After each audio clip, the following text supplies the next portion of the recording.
Good evening, everyone. I'd like to call this public meeting of Council to order, and before doing so, would respectfully acknowledge on behalf of Council and the community that the City of Pembroke resides on the unceded traditional territory of the Algonquin people.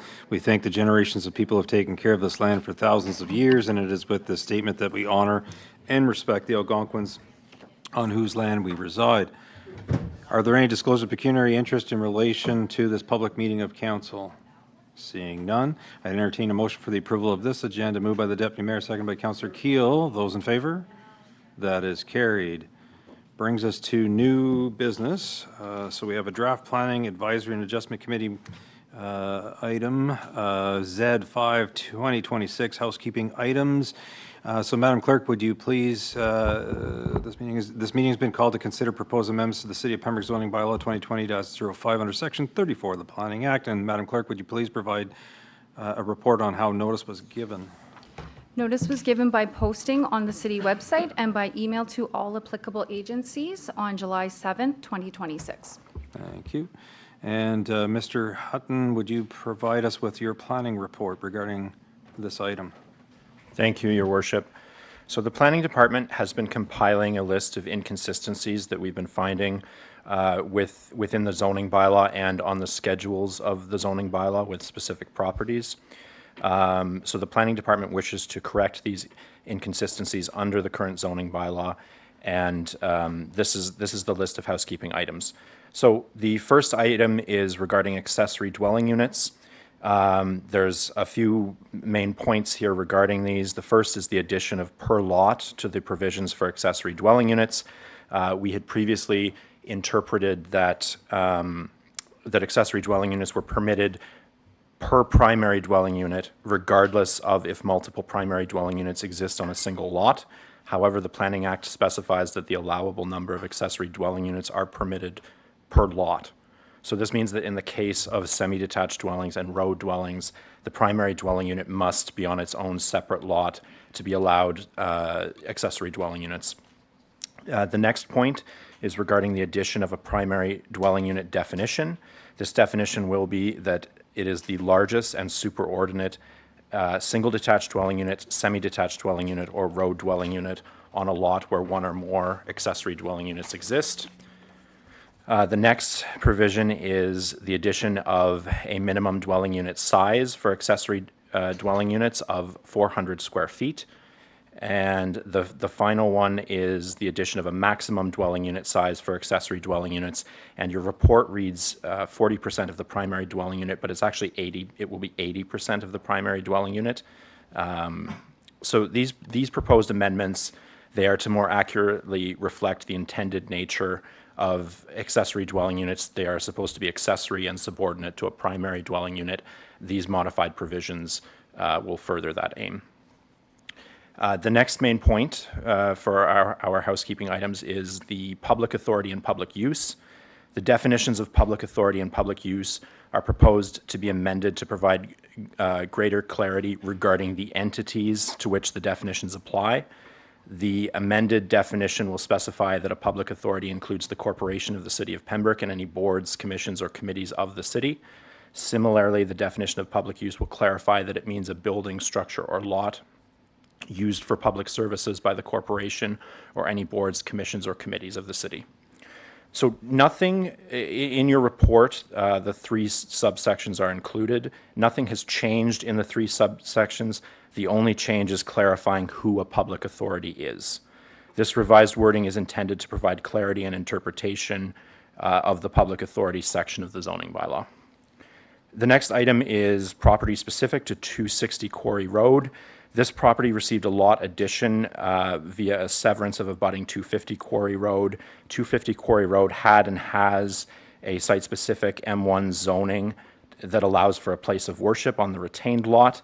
As the severed lands are vacant and they're being added to a property with standard M1 zoning, it is proposed that the severed lands, the zoning, be changed to match the M1 zoning of the remainder of the property. The next point is for 5 and 7 Bennett Street. These properties were severed from 9 Bennett Street. 9 Bennett Street has and will maintain a site-specific R4 zoning that grants relief for the existing building on the property. As the existing building is on the retained property of 9 Bennett and the severed properties are vacant land for future development, they do not require the site-specific reliefs of the R415 zoning, and they can simply be zoned residential type 4. Next is for 340 Matheson Drive. This housekeeping matter is intended to correct the duplication of a site-specific zoning exception number that was inadvertently assigned to both 340 Matheson Drive and 9 Bennett Street. So to eliminate the duplication, we are simply creating a new site-specific zoning number to be assigned to 340 Matheson Drive. This amendment is administrative in nature only and does not change the zoning provisions or permitted uses applicable to either 340 Matheson Drive or 9 Bennett Street. The next item is regarding 140 Quarry Road. This property was also created by severances and lot addition. A portion of the property was severed from a former railway corridor, which was zoned open space. The open space zoning should be amended to match the general industrial zoning of the property that it has been added to. The next point is for central commercial C3 zone provisions. The zoning bylaw has, in error since its original passing, contained a maximum number of dwelling units per lot provision of 1 for the C3 zone.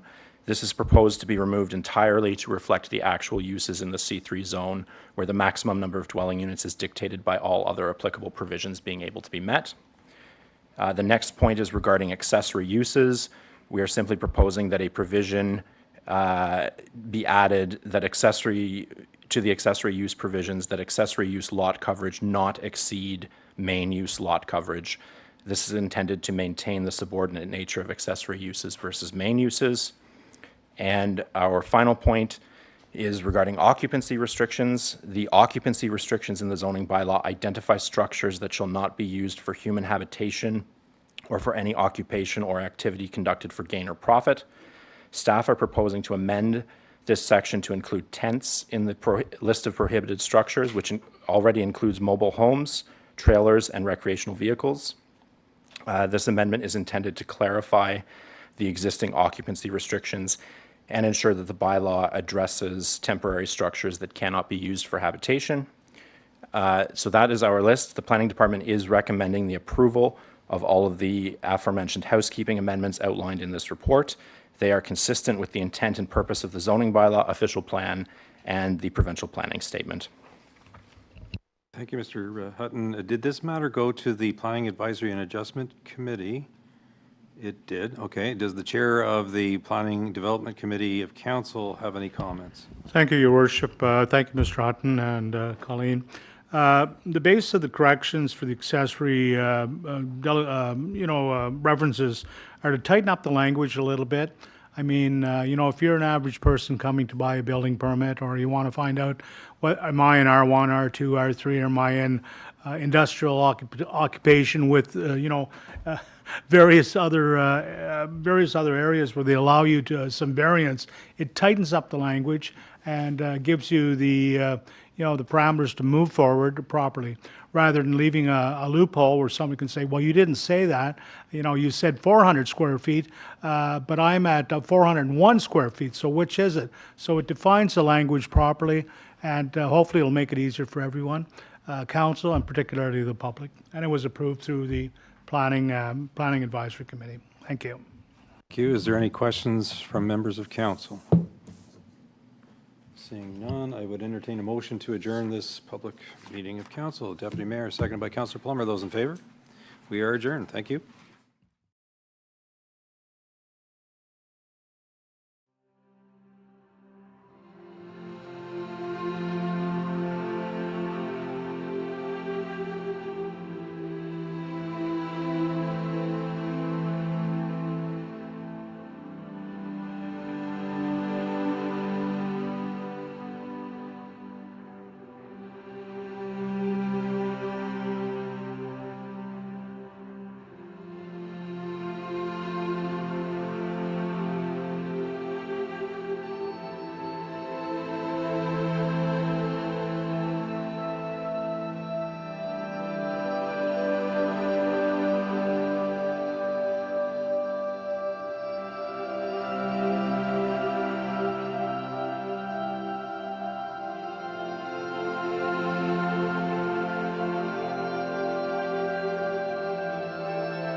Good evening, and welcome to our combined committee of Pembroke City Council for Tuesday, August 11th.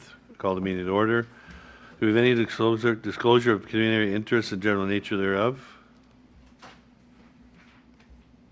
Seeing none. Approval of the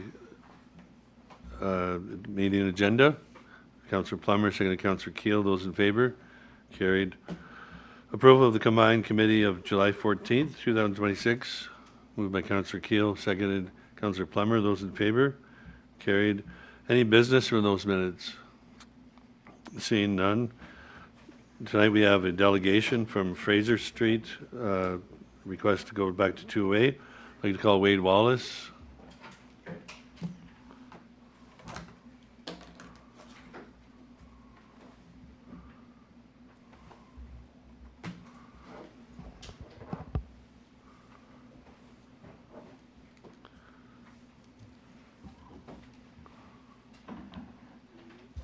So whenever you're ready, Wade, welcome. Okay. Well, thank you very much for your time. Thank you, Chair, Mayor, Your Worship, City Councilors, and everyone who showed up here tonight.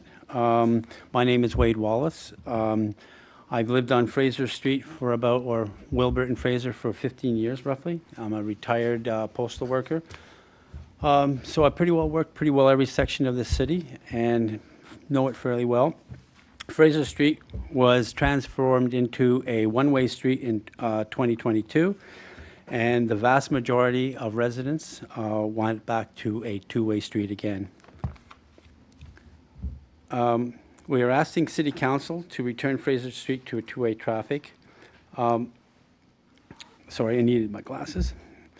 So if City Council requires any further information, like if this is being deferred, I mean, obviously we'd like to see it solved sooner rather than later. So if it's to be referred, we have more information for you guys if you wish. Again, in our slide, in our background here, the decision that was made in 2021 and 2022, this is what we're basing our decisions or our information on. So the three reasons why we feel that Fraser Street should be a two-way street again. One, it's wide enough for two-way traffic, which we will show in our presentations. Two, the hydro poles are not an impediment. If they were, then there's other sections in the city that have the same pole structure, which we will also show in our demonstration.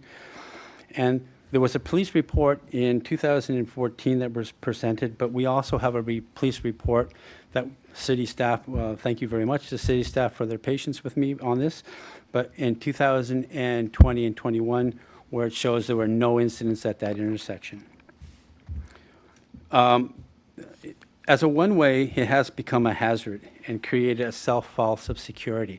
And I'll give you an example. If you're pulling out to any one of these streets and you're not looking for traffic that's coming from the south to the north, which gives you the impression that it shouldn't be coming from that way, but for every 5 cars that go up, 1 car comes down.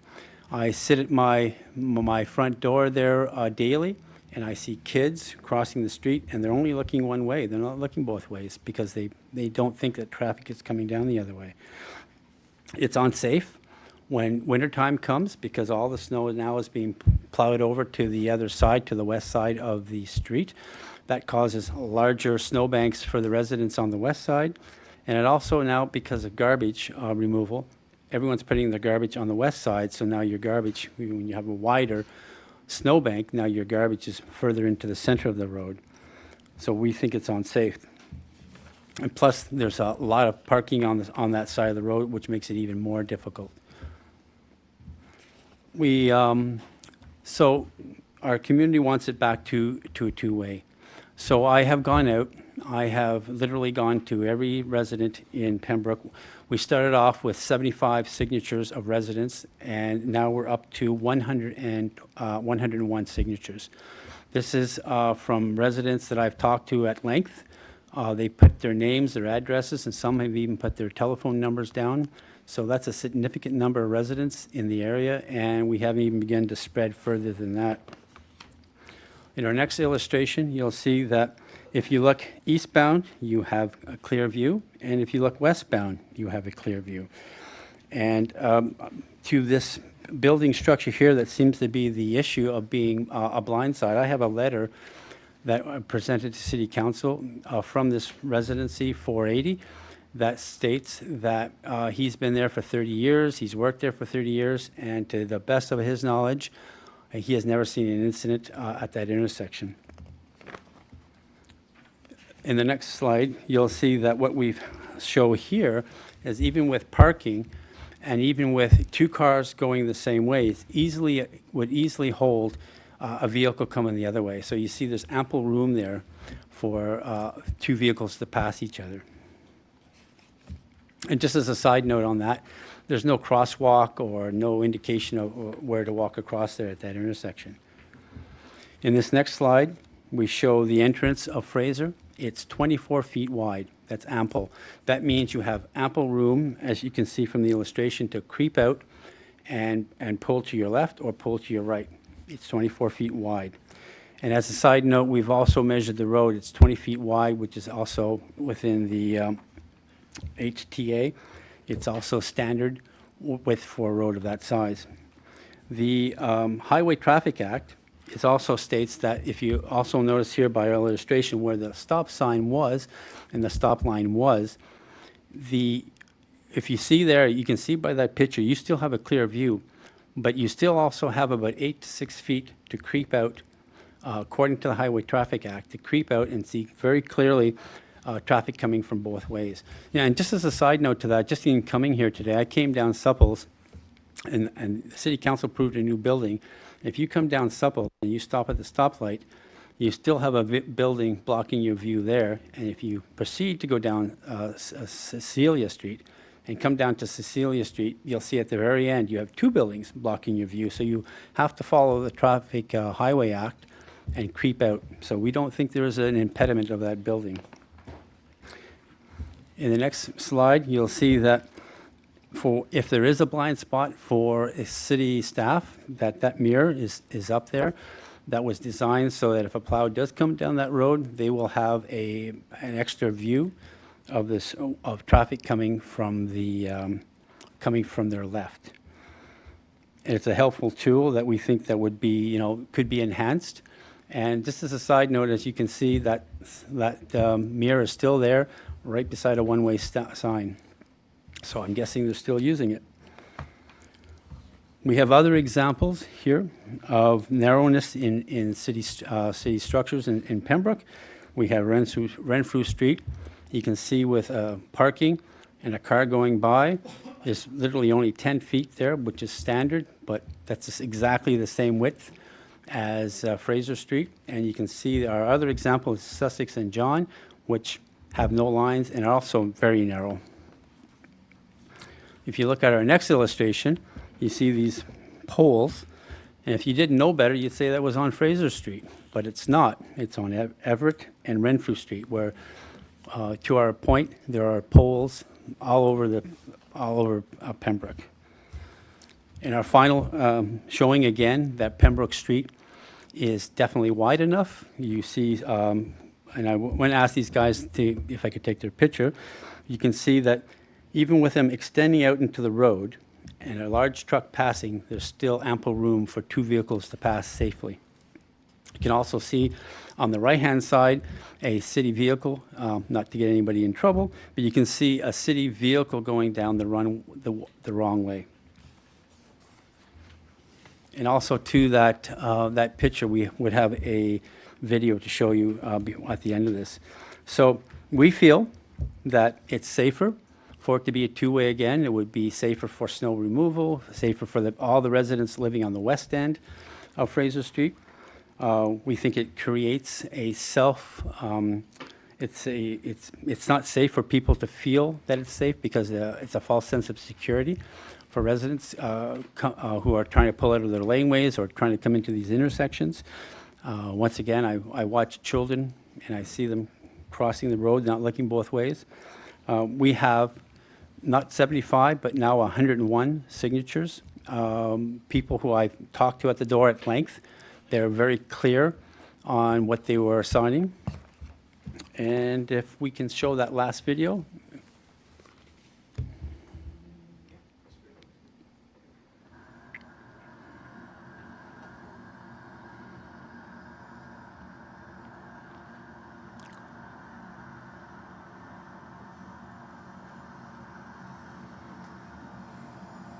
So as you can see in this video, very clearly, in the middle of the day, a street cleaner coming down. I'm, again, trying to get anybody in any kind of trouble, but it's part of the problem. So if you're coming up that one way or you're turning there and you're going to be literally running into a street cleaner.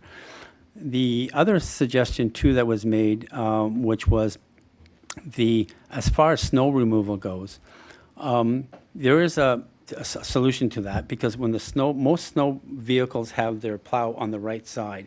We understand that there's a vehicle that's on both sides, so there's nothing saying that a snow plow has to come down Fraser, going down the hill to plow it onto Pembroke Street, that it can be coming the other way. There's blades on both sides of one machine. So we think there's solutions. And once again, I thank everybody for showing up here tonight. I appreciate the support. And if there's any questions, I'd be happy to answer them. Thank you, Wade. Councillor Keel. Okay, so obviously this being my first term, I was the only one that wasn't here the last time this was debated. Wade, I want to thank you for meeting with me previously, sharing the former staff reports and all those documents that you had. Obviously, at the same time, one of my curiosities was also the statement that there were police reports, and I know you were trying to get them, and it sounds like they didn't show too much for the last little while. So I'm curious to review those at some point. I mean, when I was growing up, I'm pretty sure that downtown had a couple two-way streets that we've since gotten rid of. Certainly, I don't disagree with anything that you said. That every time you say, "Well, there's a problem here," we can find another example of that in the city. So I'm not entirely sure why it was changed. Again, I wasn't here at the time, but obviously we've now gone through at least a 4-year trial period. I have significant concerns. When I'm getting letters from residents, particularly vulnerable persons that are seniors and people with disabilities this is making their literally their day-to-day life more difficult instead of easier. You've obviously addressed what I think were all the reasons to make it a one-way street. This is sort of your rebuttal to that prior report. I'm, maybe to the chagrin of the great number of people here, which I gotta say, there's more people here tonight than come to our budget meetings when we're talking about raising taxes. So, I mean, for me, that's meaningful. When the people come out, some of our, I think we've only had a handful. The pool meeting was a pretty big one. This is, we were counting people. For those that weren't here and are watching on TV, we were counting people earlier to make sure we were meeting our fire requirements. So I think it should be taken seriously. I don't have a problem with reviewing something, especially like I said, it's been 4 years. Maybe it's time to take a look at it. What I'm mindful of is that this is August. Our next meeting is in September. We have 4 more meetings before the end of this term, and what I would hate to see is that this goes into the next term such that a prior council's looked at it, you've come before this council. I would hate to saddle this with yet another third council in the future. So I think what I'm going to ask for, and that I'll move, is that we get a staff report at the next operations meeting. I don't know if that's the first or second meeting in the second, so that's about a month away. Yes, through you, Chair, it would be the 15th of September. So I would move that staff bring us back a report on the 15th of September for us to make a decision as to whether we continue with the one-way or that we treat this like a trial project that didn't work and we make a decision the other way. So I think, in my opinion, that should give staff enough time to come back, especially since they have done reports on this in the past. But then we'll have your new information. Obviously, we have the new, more detailed police information, and I think we can then make a decision. Is there a seconder for that? Councillor Plummer? Yes, I would second that. I'd like to comment. Yeah. I just want to say thank you very much, Wade, and thank you everyone for coming. I think it's a great example of a citizen-led initiative that people can take back and say, this is how we actually get things done, and have council, review things. Sometimes we get emails, and sometimes we get, someone stops on the street and say, oh, what do you think about this? And then it kind of doesn't go too far. Sometimes it requires that citizen-led to make change. So thank you very much. We all see you, and so again, thank you for coming. Councillor Giacono? Thank you, Deputy Mayor, Mr. Chair. In the information we're going to receive back from staff, I would like it quite clear in the information we're going to receive what the feeling was of the council the day when we made the decision and the reason we made it. I'm not again, and I appreciate people coming here. It's not easy to make a decision where, it's impacting X number of people. I live on a street where it was quite quiet, and now it's been rezoned for ATV vehicles to go to the Algonquin Trail. I mean, some of that may be progress to promote tourism, et cetera. So, I'm open to that. But I mean, there are times when, it's early in the morning, I'll hear running by my door, and but I'm willing to accept certain things. My only concern is about safety, of course. We don't want seniors, being hit by a truck or a plow or whatever. But originally, we made the decision for a particular purpose. And I'd like to know what the decision of the council was, whether it was unanimous, whether it was somebody spoke against it, because I'd like to know that. Because everybody talks to you on the street. They're also saying to me, your taxes are too high and your water bill is too high, so what are you going to do about it? And right away, I'm saying to myself, well, we're trying to do our best, but, when you come forward with a request now, this will not be free. If we decide to go back to the way it was, Fraserville, I've never heard of that word. Is that a new context, or is that a pseudonym? Okay, but it's going to cost money. And I mean, the people that are sitting here as members of the, of the audience, understand full well they're being inconvenienced, obviously. They understand that. I can't see a senior hauling his garbage across the street in the winter. There's got to be some reasoning. There's got to be some way to come to a head. But I mean, everything costs money. So if this happens, if council decides to change it again, when your bill goes up another 1%, are you going to say to the council of the day, who will be, coming after us, what are you doing? We had something in place. Now you're raising my taxes again. So that's my only inquiry on it. Nobody wants higher taxes. I don't want them. I'm a member of council. I've been around here for quite a while. But I'm prepared to live with sometimes what is necessary. And if council feels it's not necessary, then that choice will be made. It won't be made by one person. So thank you for coming and making a presentation. Speaking, and Mayor Gervais has the floor after that. Okay. So to address a couple of questions or statements that were made, our police report that we do have says that there were 10 traffic incidents. I do believe your presentation in 21 and 22, that they were suggesting that in 2014 there were 10 related traffic incidents in the area of Fraser and Pembroke Street. So our traffic report that we got from city staff, once again, thank you, which is in 20 and 2021, which says that there were 10 traffic incidents, but none of them were related to a vehicle coming off Fraser Street going south onto Fraser Street, either right or left. There's no evidence of that, unless there's a report that we're not aware of. There's just none.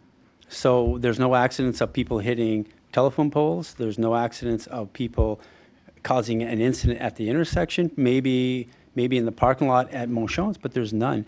Also, to the point in 21 and 22, it was unanimous.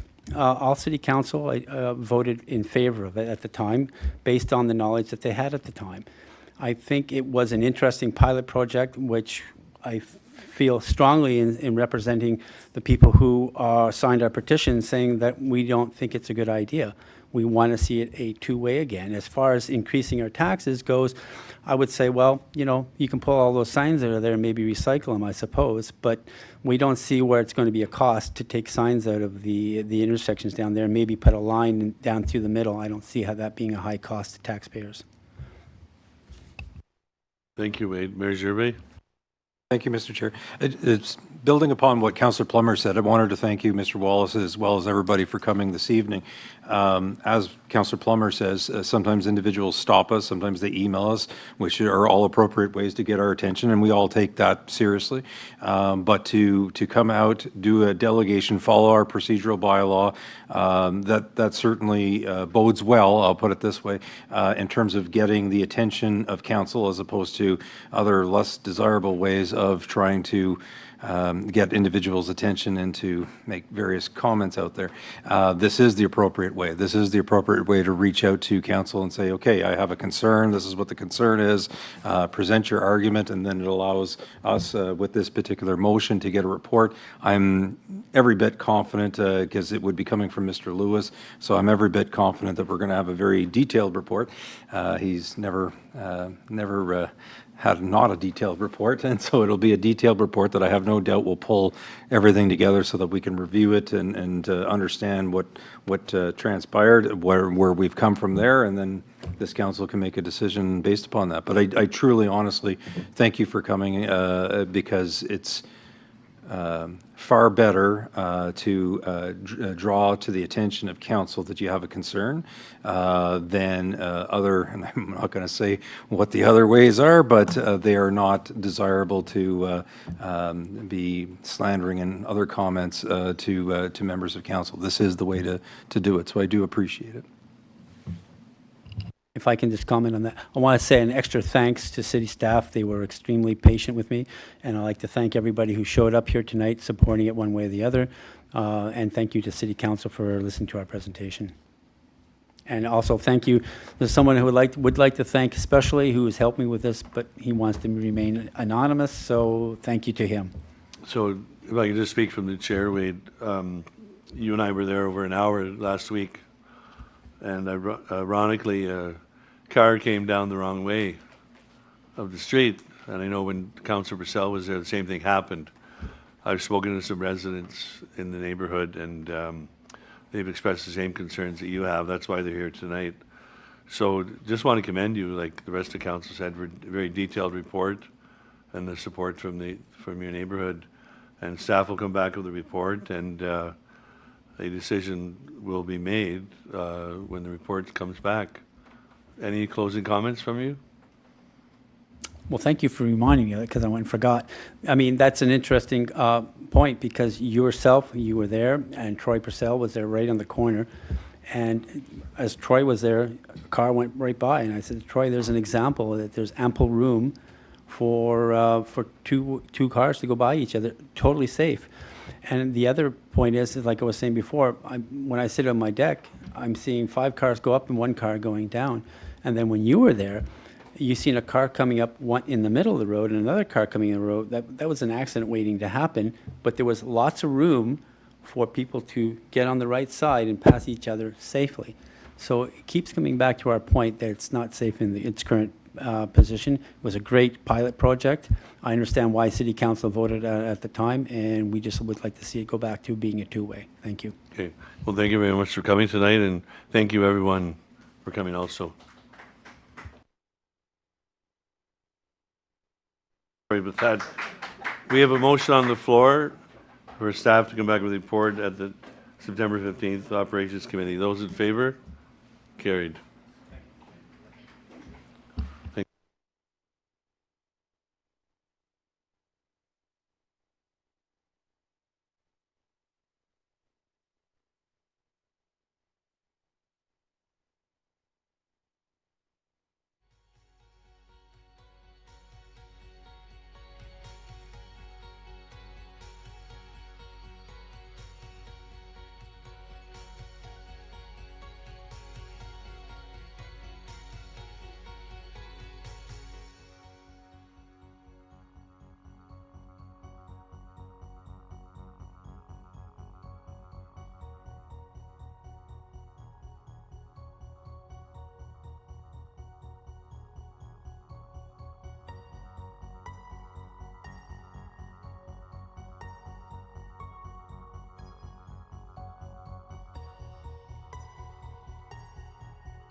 We'll have to.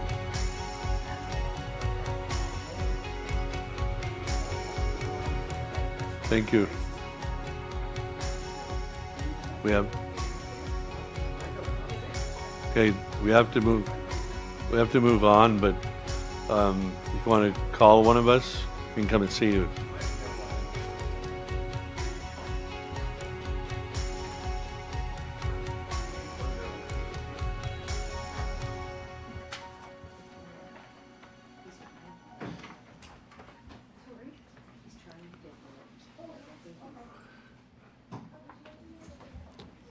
Next item, we have Ms. Sorio with off-road motorcycles on Algonquin Trail report. Good evening. So at the July 14th council meeting, the Township of Laurentian Valley requested that the City of Pembroke support their resolution to the County of Renfrew to prohibit off-road motorcycle vehicles on the Algonquin Trail. According to the township, they have been receiving many complaints from residents who live adjacent to the trail regarding noise, dust, speed, public safety, and land use compatibility. Pembroke City Council did not make a decision on this request as they required more information. So, as you know, the Algonquin Trail is a 296-kilometer multi-use rail trail that runs from Smith Falls to Bizzett Creek, and the Renfrew County section of the trail currently runs from Arm Prairie to Bizzett Creek. So according to a press release by the county on April 30th, 2025, the County of Renfrew signed an agreement with the Ontario Federation of Trail Riders, which is a provincial body, which would allow, off-road motorcycle riders access to the recreational trails in Renfrew County as of May 1st, 2025. This license agreement is similar to an existing agreement that the county has with the Renfrew County ATV Club and the Ontario Federation of Snowmobile Clubs. And this requires all drivers to have a driver's license, a licensed vehicle, insurance, and a valid trail pass. So the County of Renfrew has a linear park bylaw, and this permits activities such as walking, biking, horseback riding, including your snowmobiling, ATVs, and off-road motorcycles. All motorized vehicles require the permits, and the county has a contract with Protec 5 Incorporated for enforcement of their bylaws. So the county has budgeted an average of 25 hours a week for a year for patrols and enforcement. However, the actual enforcement fluctuates throughout the year depending on the needs. It can be as high as 45 hours a week. The county is responsible for the enforcement costs, and they recently received a direct contribution towards enforcement from the Ontario Federation of Trail Riders. So according to the county, the OPP also completed patrols on the trail as well. However, they have recently learned that since changes to the Community Policing Act, they are not able to enforce the county's bylaws. So the county is in the process of exploring requirements for an enforcement contract with OPP that would allow them to issue fines under their bylaw rather than just under the Trespassing Act or Highway Traffic Act. So the bylaw, the county's bylaw and licensing agreements are worded that there are no added or differing restrictions within the City of Pembroke limits. So off-road motorcycles are permitted on the Algonquin Trail throughout the city based on this. The city did pass a bylaw in 2021, and this bylaw states that the city will allow snowmobiles and ATVs on the Algonquin Trail within the city limits with such uses governed by the County of Renfrew as the trail owner.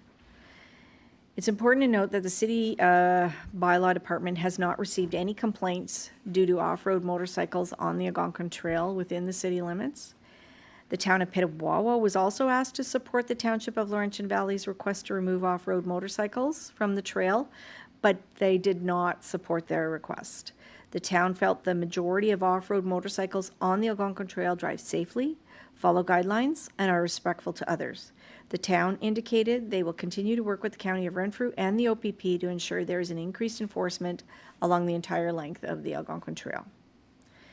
The Ontario Federation of Trail Riders on Facebook on July 17th encouraged riders to contact their mayor and council and to let them know that they are a responsible, insured, and respectful rider who values legal trail access. The city received 11 letters And the writers were all deeply disappointed to hear that a small minority of individuals are riding illegally and disrespecting trail etiquette. So the letters that we received were from residents from the county of Renfrew, Kingston, Mississauga, Ottawa, and Maxville. There was only one letter received from a resident of the city of Pembroke. So I am looking for direction on how you want to handle this request from the Township of Laurentian Valley. Councillor Keel. Did we have any Pembroke residents previously give us any negative thoughts on off-road motorcycles? Through you to the chair, no, we have not. We have not received any complaints whatsoever of any off-road motorcycles on the trail. Okay, I'm going to move that we receive the correspondence regarding off-road motorcycles from the Township of Laurentian Valley, and that the City of Pembroke take no position with respect to off-road motorcycles on the Algonquin Trail at this time, and continue to support the county in its governance of the trail.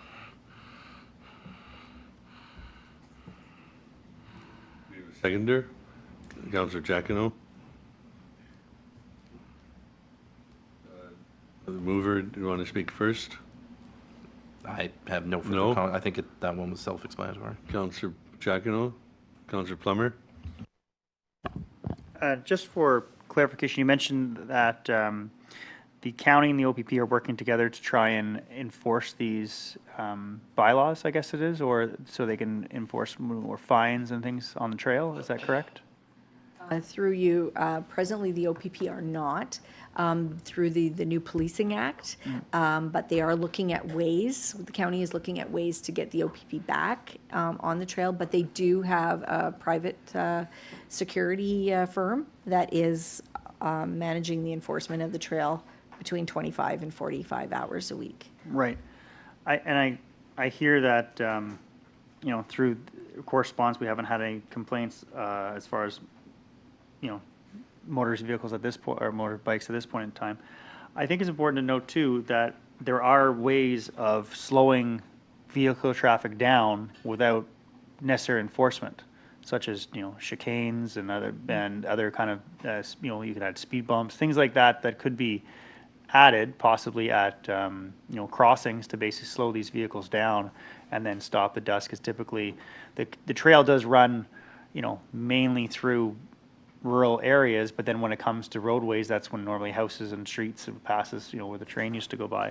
So I think there could be some looking at, no, not necessarily that City of Pembroke has to do it right now, but there may be instances where, representatives could work with the county to, add these sort of things to help slow the vehicle traffic down if the speed is the main issue, and obviously dust being kicked up from speed. So unfortunately, if the county's got to work on enforcement better, if in Laurentian Valley, if that's what they're really after. But as Pembroke's correspondence right now is we haven't had any direct correspondence that speed's not an issue inside the city, because I'm sure there's enough crossings that really you can't get up to the speed. So that's one major reason probably we don't have those sort of issues inside the city of Pembroke. So at this point, I agree with Councillor Keel that we take no position at this point in time. Survey. Thank you, Mr. Chair. So while I recognize what Ms. Sorio is saying in terms of the OPP and the ability to fine, I can say at the last Police Services Board meeting, it was discussed that the SAVE team, which is the team that goes on the trails, sometimes it's in the winter, it's snowmobiles, and in the summer, it's ATVs. They do go, but certainly does the OPP, in my opinion, have the means to be on that trail all the time patrolling it? No. But do they occasionally go on it? And sometimes it's just simply a deterrent to see an OPP officer coming down the trail and stopping you or looking at you or what have you. The other point that I would make is that, so in Laurentian Valley, there are many areas where there are residents that abut the Algonquin Trail. Whereas I think we can all agree, I would hope that we can all agree, that in the city of Pembroke, the Algonquin Trail largely is not for the most part, in a residential. It's along our waterfront. And so the number of individuals that would complain to us, I guess, would be individuals that would simply be at the waterfront trying to take in the music at the amphitheater or something of that nature. It's not going to be residents. And I'm not taking away from what the motion is, I'm just simply pointing out that our dynamics is different than Laurentian Valley's dynamics. Do we get, and when I say we, do I get emails, and I think the other members of council are copied on those emails from one or two individuals in our community that like to voice concerns, as residents can, about any number of things, but do they raise concerns about off-road vehicles on our streets, and in some instances not on pre-approved streets, as what Councillor Jacquin was commenting about earlier? Yes, we do receive those. Do I know some of them are motorcycles without plates? Because I look. When it's myself that observes it, yes, I look. But it always seems to be that you have one or two individuals that seem to spoil it or try to, I don't know if they're trying to spoil it for the rest, but that's the net effect. So I support what the motion is, but I think one needs to articulate those things as to why Pembroke is different than Laurentian Valley, and why I have no doubt that Mayor Bennett and others in Laurentian Valley Council are receiving lots of calls and comments from members of the public, and it's because they front the trail, whereas we're different than that. But I certainly support the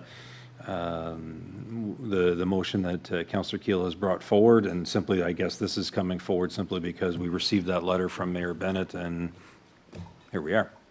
So, thank you. Speaking from the chair, I just have a question first.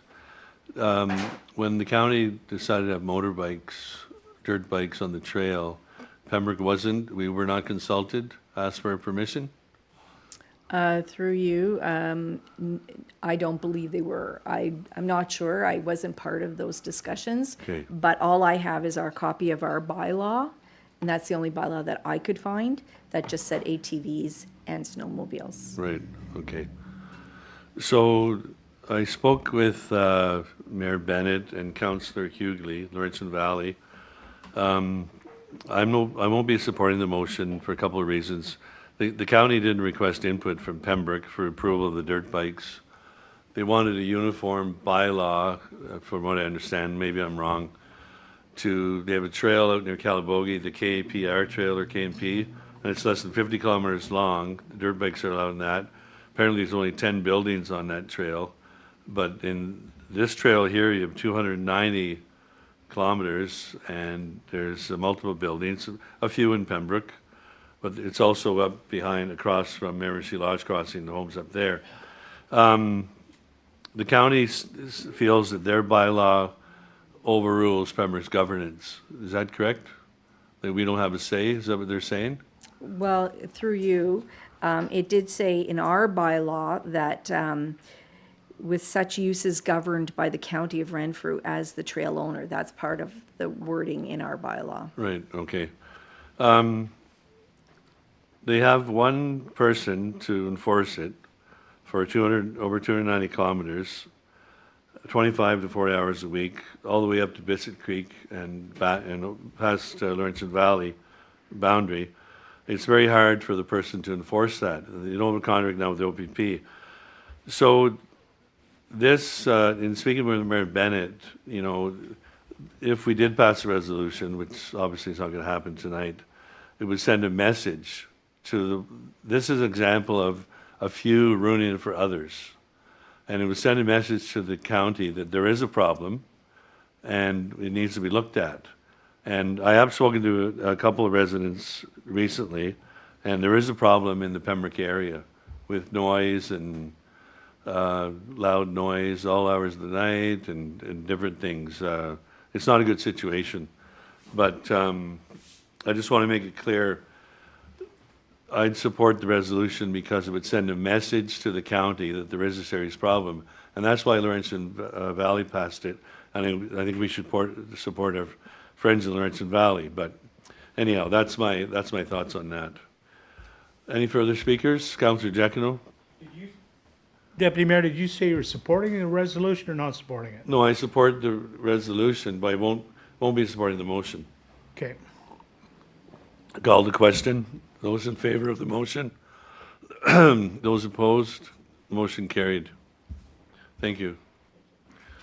Next item, Madam Treasurer Lochte, unaudited 2025 financial results.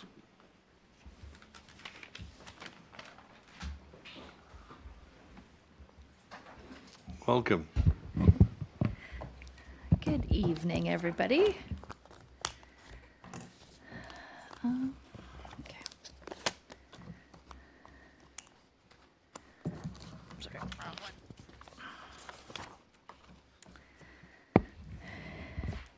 one. So tonight I'm presenting the draft unaudited financial results for the city for the year ended December 31st, 2025.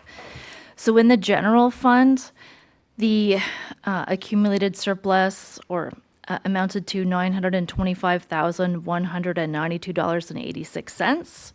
So of this amount, $804,113.82 is related to the actual cost of county services as compared to budget. And offsetting these savings are an additional OPP contract cost of $392,190.86, which were charged to the city as billing reconciliation adjustments from previous years. So without these external third-party costs, the adjusted surplus for the city is $513,269.90. And that's unaudited results. So the county's variance is driven by County Council's decision to use reserves to fund the 2025 operating costs for Bonashare Manor. In 2024, the city's actual share of operating costs for Bonashare Manor was $713,681. In 2025, it was zero because of how they budgeted to use the reserves instead. So this surplus is net of previously approved transfers, as well as transfers to maintain the minimum reserve balances set by council as part of the reserve and reserve fund policy passed by council earlier this year. And this excludes the emergency and disaster recovery reserve because we're still building our way towards achieving the target balance for that particular reserve.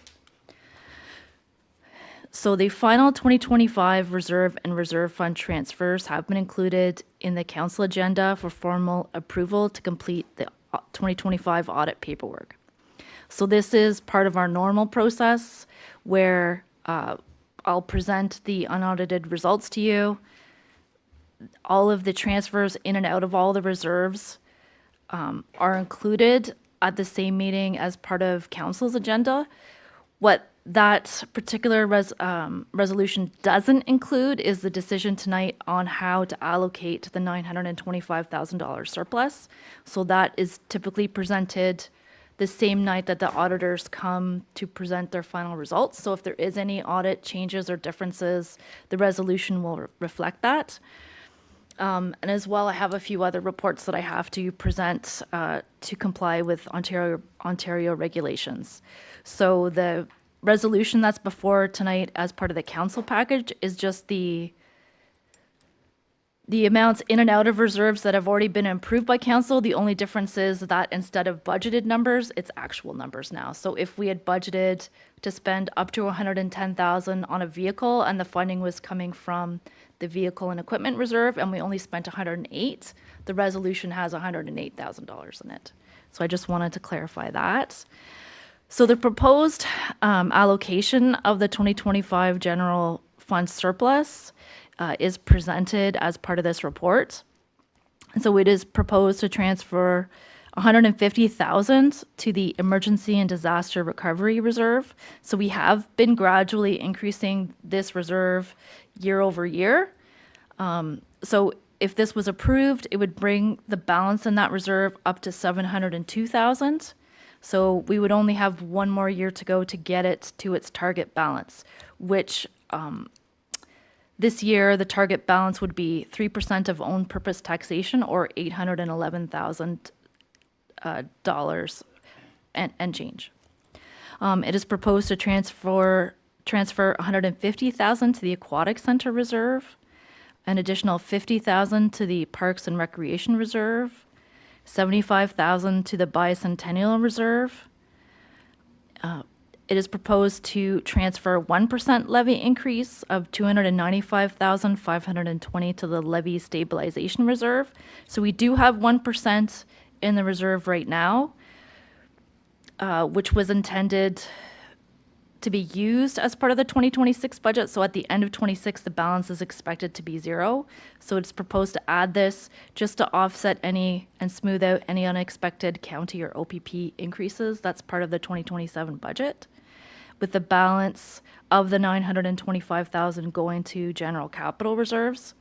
Obviously, council can elect to change any of these amounts or add different items to it as per our reserve and reserve fund policy.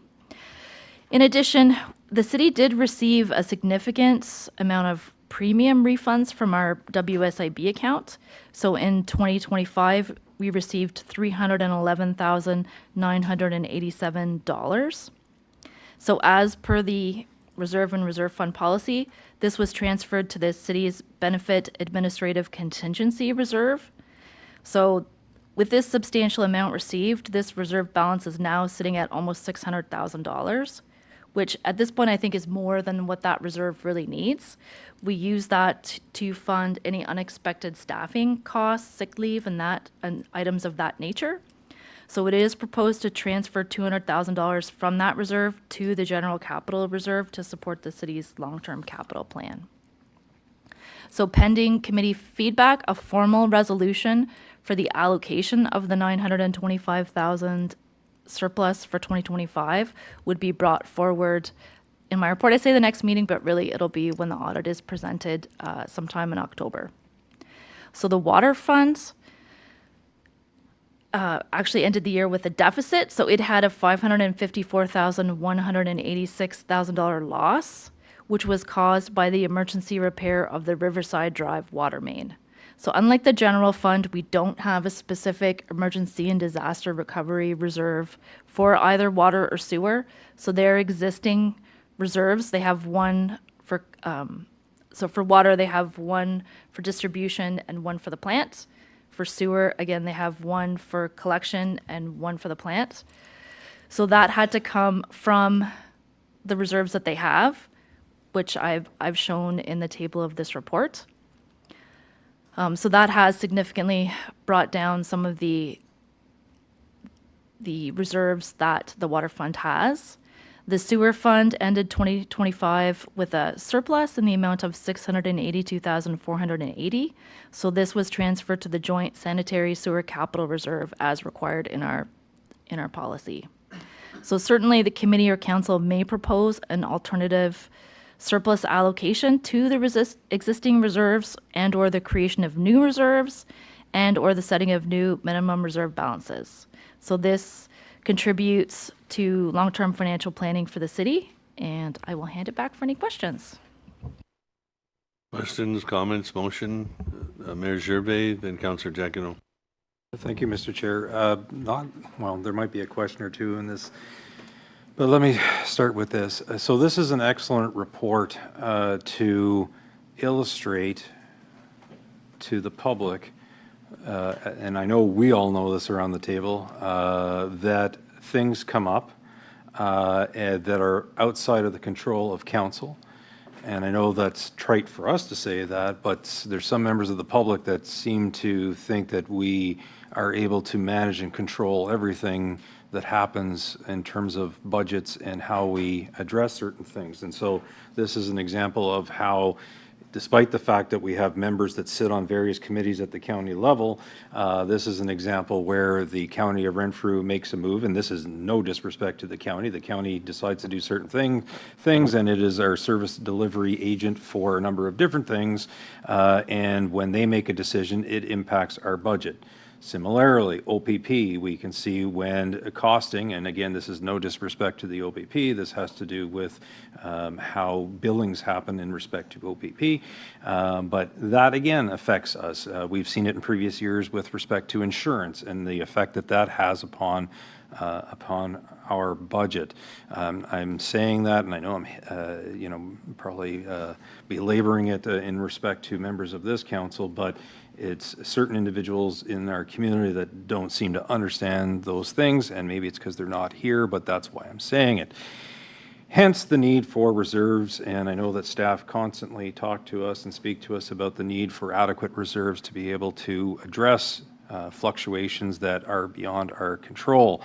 And without boring everybody, but the nemesis of the general capital reserve, believe it or not, once upon a time, if we received financial results and there was a surplus, council would determine whether or not there was a project that we could do. It was like, no, maybe we should have a general capital reserve, because let's face it, in the city of Pembroke, largely capital seems to use up a large portion of our budget. It is what it is. So that's where the general capital reserve came from, and conversations with then Councillor Scott, and that's where that came from. Now, having said all of that, I can advise members of council that the number of calls and emails I get is dramatically more as mayor than it was when I was deputy mayor. Lately, it's because we came out with a budget, and I understand, and I'm not criticizing the budget that we came out, I will stand behind the budget we came out with, but dramatic increase. Then we came out with water and sewer, dramatic increase. And so the calls that I'm getting speaks to the issue of affordability. One individual on the water sewer side, and I was sharing this with the CAO today, the individual says, I budgeted for what I used to pay, maybe a somewhat of an increase. I'm on a pension. Ron, I'm telling you that I'm going to go down to City Hall and pay what I can pay, which was what it was before, plus a slight increase. I can't pay what you're asking for. And I said, well, you realize there's going to be interest and so forth? Yes, but I can't afford to pay it. I grow a garden because I can't afford, it's this affordability issue. Another resident in a affluent section of the city of Pembroke saying to me, I expect an increase, very calm, rational resident. I expect an increase, but when your increases are such that they are lately, I don't know what I'm supposed to do with that, particularly when I'm a senior and again, fixed income and so forth, but seemingly had more of an ability to pay than the first gentleman that I just referenced.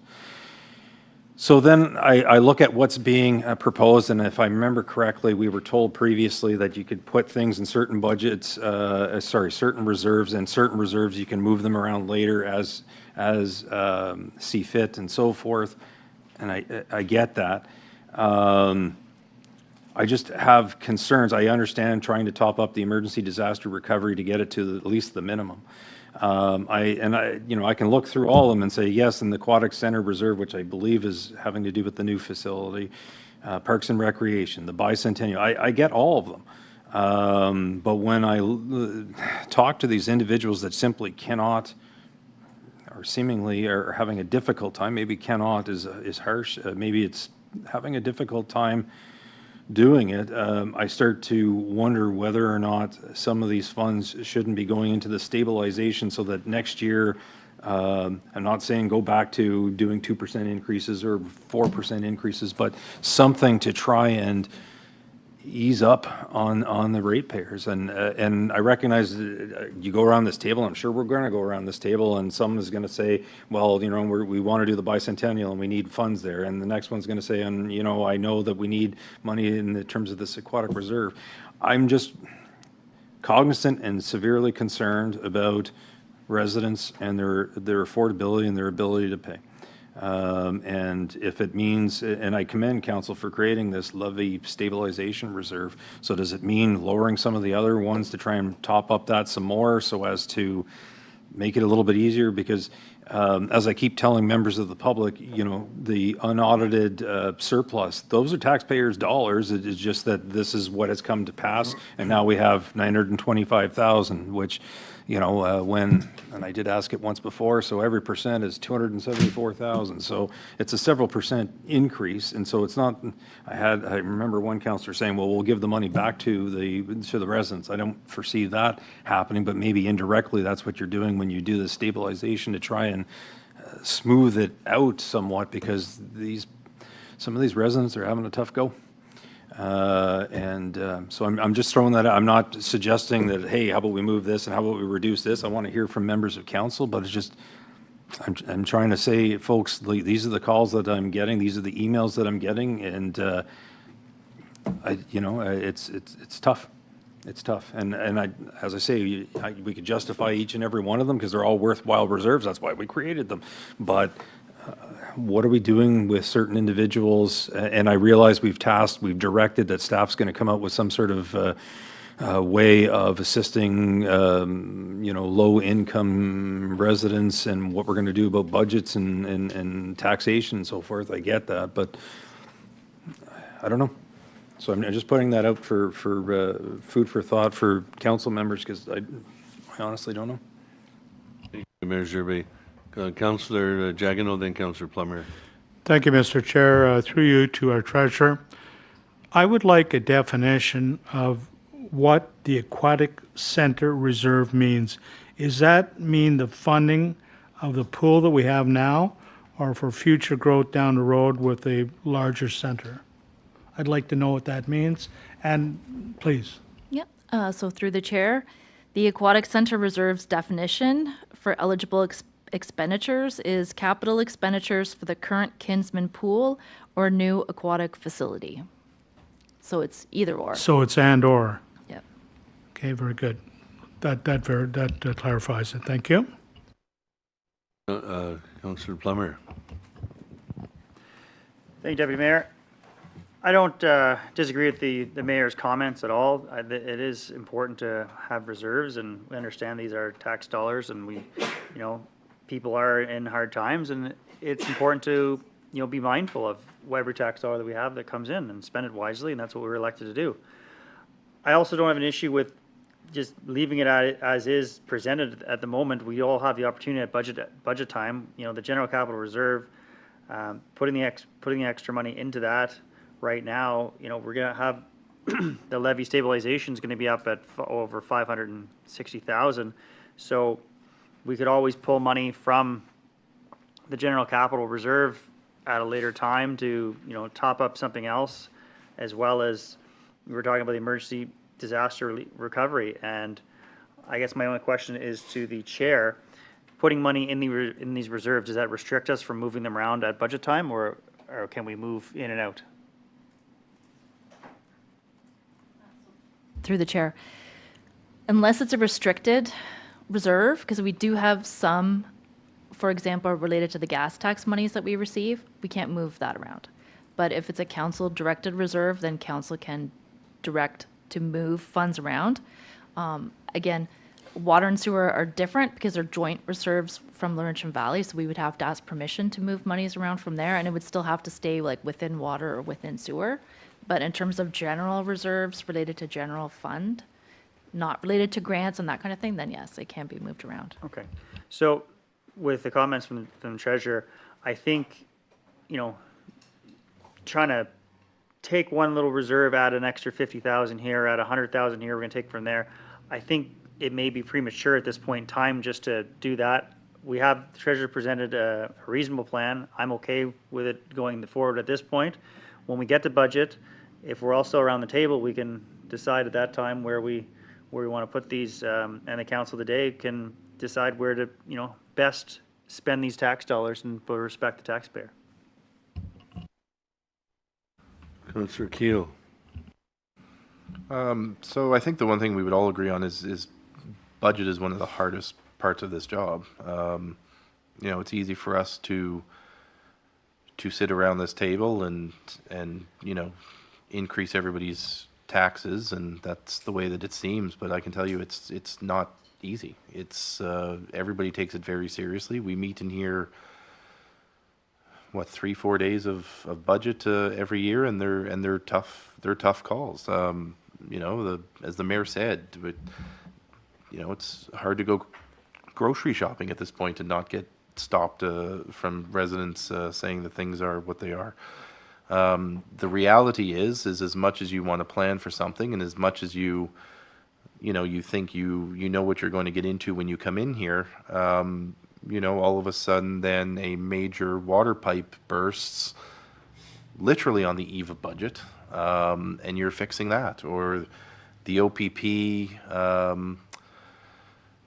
what was it? I think it was September, October one year, where they told us next year it's going up this much money. So again, that was not expected, not what we were looking forward to. And you know, as Councillor Plummer just said, it's easy to nickel and dime a reserve here and a reserve there, but you know, when things happen, we're sometimes in swings of, you know, hundreds of thousands, $1 million here and there. So I think at this point, I'm generally in agreement with I think Councillor Plummer. You know, I take, without the treasurer having to say it, that she put a lot of thought into these proposals, and this is what she's recommending. I think Councillor Plummer might have made one error. I don't think it will actually be 560,000 in the levy stabilization, because I think we have to take out this year's use of the levy stabilization, which I think zeroes it out. So if we put 295, 520 in, I think we'll have 295, 520 at budget, and I think the treasurer's nodding on that one. But I also see the mayor's point. I mean, I certainly am supporting the idea of the levy stabilization reserve, and I think for a lot of us, you know, I think this past January, I know the mayor and I had some conversations. I think Councillor Plummer and I had some conversations. We knew we didn't want an 8-10% tax increase, and I think one of the last things we did at budget was we used the levy stabilization fund to get down to a number that was more closer to where we were hoping to land. So thank God we had that last budget round. Now, Madam Treasurer, just with respect to how the table's set out, so if we also include the WSIB 200,000, does that mean where would we expect the general capital reserve to be at the end of this year? Because we might have also used some of to Councillor Plummer's point earlier with the 560. Do we know what we think the general capital reserve will be going into budget in 2027? A rough number's fine with me. It is not coming to my mind right now, but it would, we could look at the budget book for that. So Okay. I can circulate that after. Okay. So I think, I don't know, I'm not open to things, but at this point in time, I'm ready to just accept what's presented, knowing that we can always, I don't think any of these are restricted, that we're looking at tonight. So to the mayor's point, I think we might need some assistance going into next budget. But to Councillor Plummer's point, we can always move things around. So, and the Deputy Mayor, Chair of Finance, hasn't spoken yet, so I'm not going to throw in any motions without everybody. Sometimes I think we throw motions a little too quick, and I'd like to hear from the Deputy Mayor as well. But at this point, I'm leaning to just accepting the recommendation. Well, I agree with everything that's been said. I speak to many residents, and you know, the water and sewer increases were dramatic, you know, and beyond our basic control, because it's legislation that we have to follow. And we're hoping we get some grants down the road to offset the increases, and the pressures on the municipalities, Pembroke and in Ontario, from all the downloaded programs from previous governments have caught up to us. And AMO, the Association of Municipalities of Ontario, has tried to get the government to sit down with them and create a task force to redo the financial model. And that's not happening right now. We're very grateful of the province and the funding we get, but there has to be some adjustment, in my opinion. So are you making a motion, Councillor Keel? Yes? Does anybody else want to speak? Well, we all spoke. Any other speakers? Yes? Then I would move that we accept the recommendation.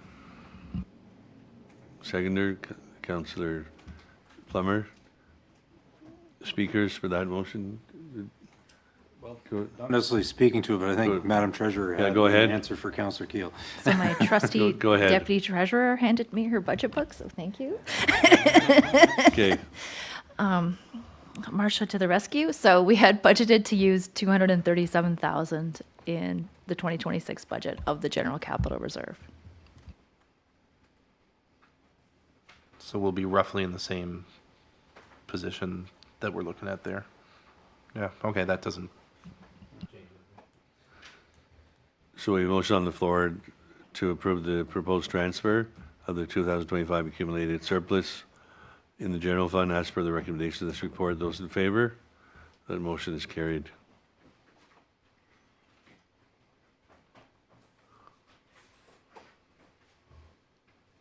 Next item, user fee update.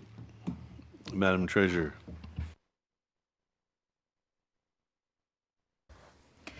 So as part of the last budget deliberations, it was recommended to bring forward the user fee update prior to the budget.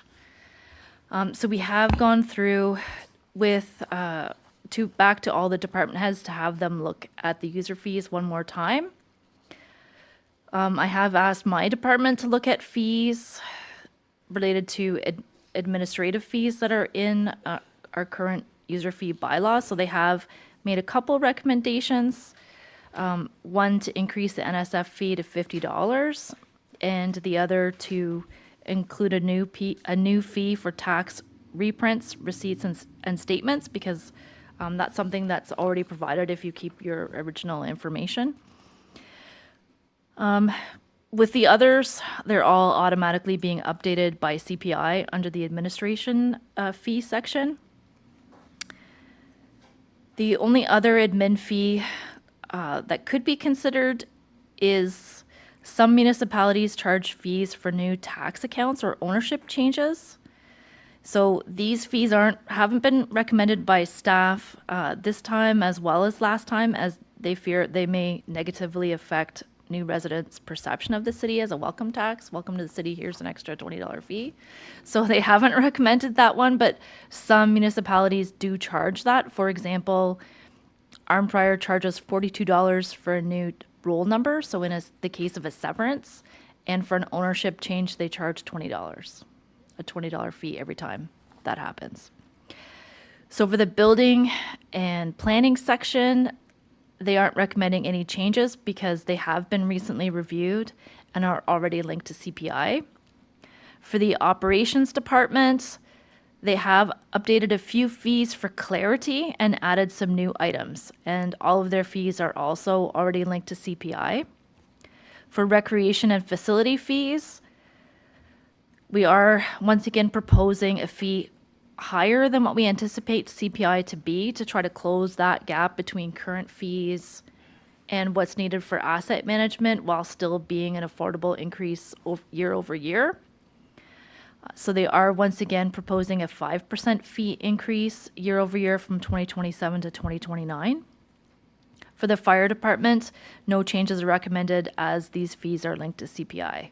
So certainly council can elect to increase fees using different methods or comparisons, but certainly our change to automatically adjusting fees based on CPI year over year does support long-term financial planning, and I think is certainly a step in the right direction that's been undertaken by this council. So a draft of the user fee bylaw is presented. Everything that's changed is highlighted that's attached to this report. I have included the user fee bylaw as part of tonight's council. We have already launched the budget, so the sooner we can pass that bylaw, the better. That being said, if council would like to table it and just pass it at the next regular meeting per our past practice, then there's no issue with that. And I will pass it back. Councillor Keel. So I first want to thank the treasurer and her department for going through all of this. I do like the idea that we look at the revenues in advance of looking at the budget, because I think for my first couple of years here, it's been more of a shotgun approach where we were kind of doing things throughout the year at different stages. So I do appreciate this. I will also freely admit that generally speaking, I like user fees as opposed to general tax increases.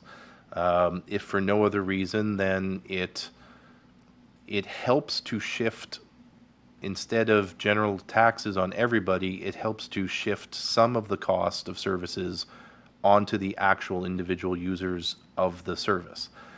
So I know recently there was a post on Facebook in one of the big groups locally to say, why don't we get rid of dog tag fees?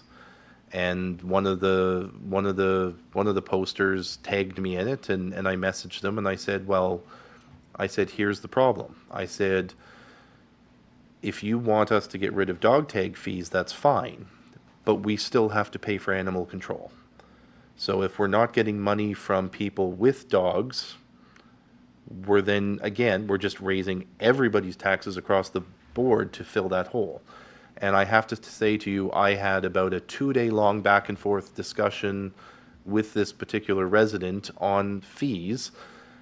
And at the end of it, I do believe that I converted them to seeing my point, which is that, again, dog tags certainly don't cover 100% of the animal control budget, but it does put a good chunk of the animal control budget on those people with animals.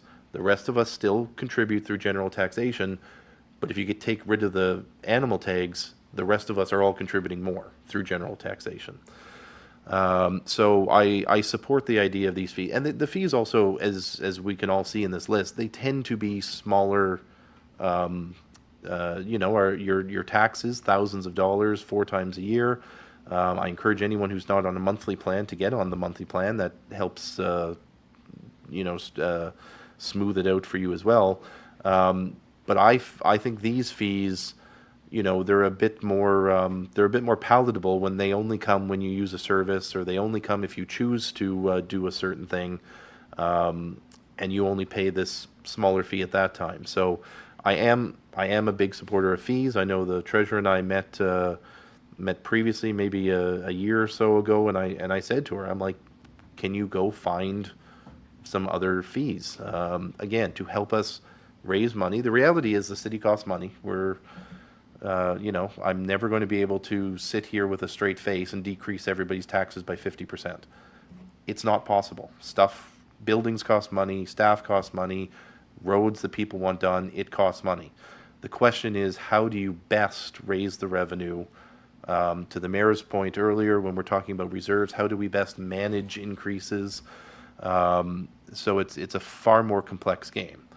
All of that is to say that I like everything in this report, except that I disagree with the treasurer on the ownership change and the new tax account roll number change. Certainly when people are buying houses, they're smacked with thousands of dollars in land transfer tax at that point. It doesn't seem to faze them. It's part of doing business. The deputy mayor and the CAO and I, we had a delegation with the parliamentary assistant to the Minister of Finance at Roma in 2025, and we basically said to the parliamentary assistant, could you not share a portion of the land transfer tax with the host municipality? The answer was a very quick no. And I said, could we not charge our own land transfer tax? The City of Toronto is the only municipality in all of Ontario. They are allowed to charge their own land transfer tax. And the parliamentary assistant said, there's only one taxpayer. How many times can you go to the well? And my only thought is, unless you have a money tree somewhere I don't know about, things cost money. So it's not that I want to tax people left, right, and center, and it's not that I want to charge people left, right, and center. But whoever's sitting around this table, whether it's 50 years ago, whether it's next year, or whether it's 50 years from now, we have to raise money from somewhere. So I do think, and I would recommend to this council, that we do consider a new tax account roll number charge and an ownership change charge. If for no other reason, and I'll let the treasurer speak to this, but we do have to do work. When you buy a house or you transfer a property in Pembroke, it does trigger our staff to do work. And to me, there should be a charge for that, and it looks like Arm Prior is charging $42 on the new tax account roll number, $20 for an ownership change, I got to be honest with you, I think that's kind of cheap when you consider the land transfer tax is thousands of dollars. I did 2 meetings today at the office, and I think one was $7,000 in land transfer tax. The other one was $6,000 in land transfer tax.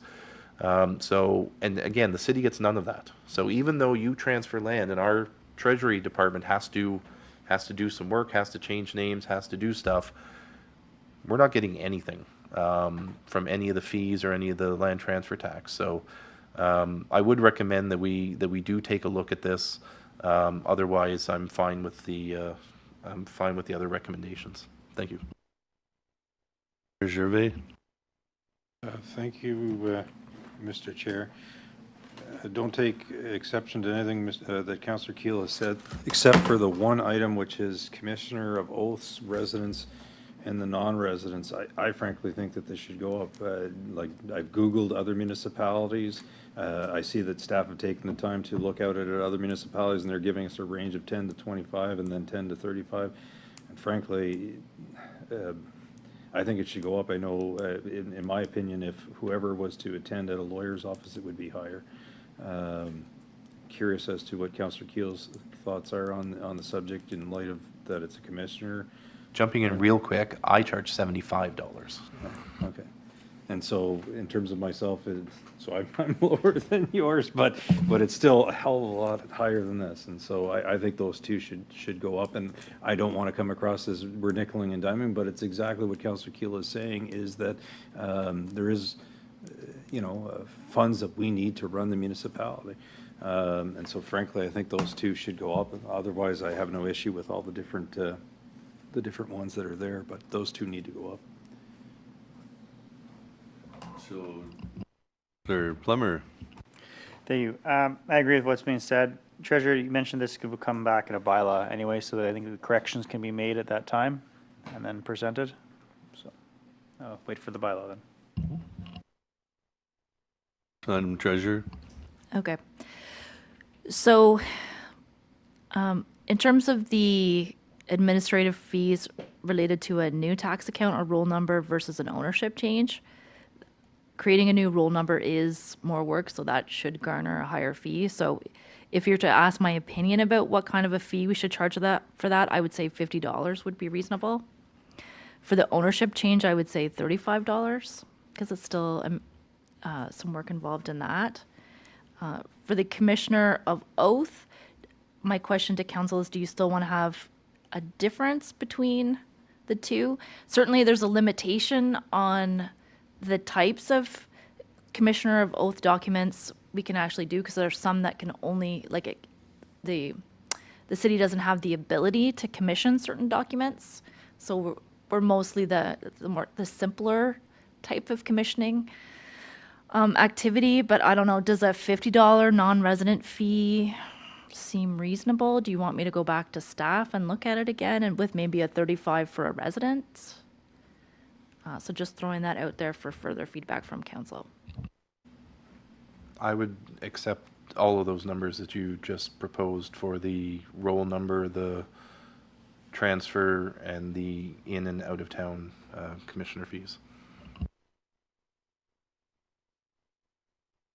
So do you want a motion for the committee to approve this, or you mentioned something about tabling? So we could just have a motion that the draft fees be amended by these 4 items. Okay. Councillor Keel, seconded. Councillor Plummer. Discussion? Those in favor? Carried.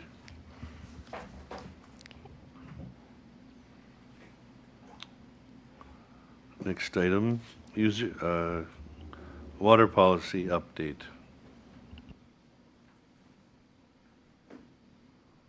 Just give me 1 second.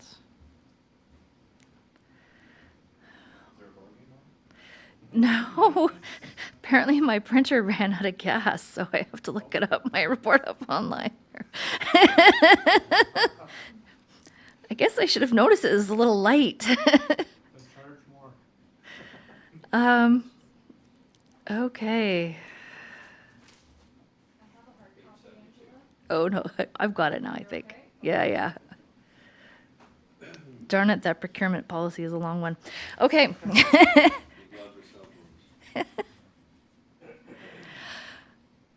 So tonight, staff is recommending a small policy wording change to the utility billing and collection policies and procedures that's typically included as Schedule C. So from time to time, we do run into issues with commercial and industrial properties who have issue with their meters and unfortunately do not respond to ongoing requests from the municipality to have that issue corrected.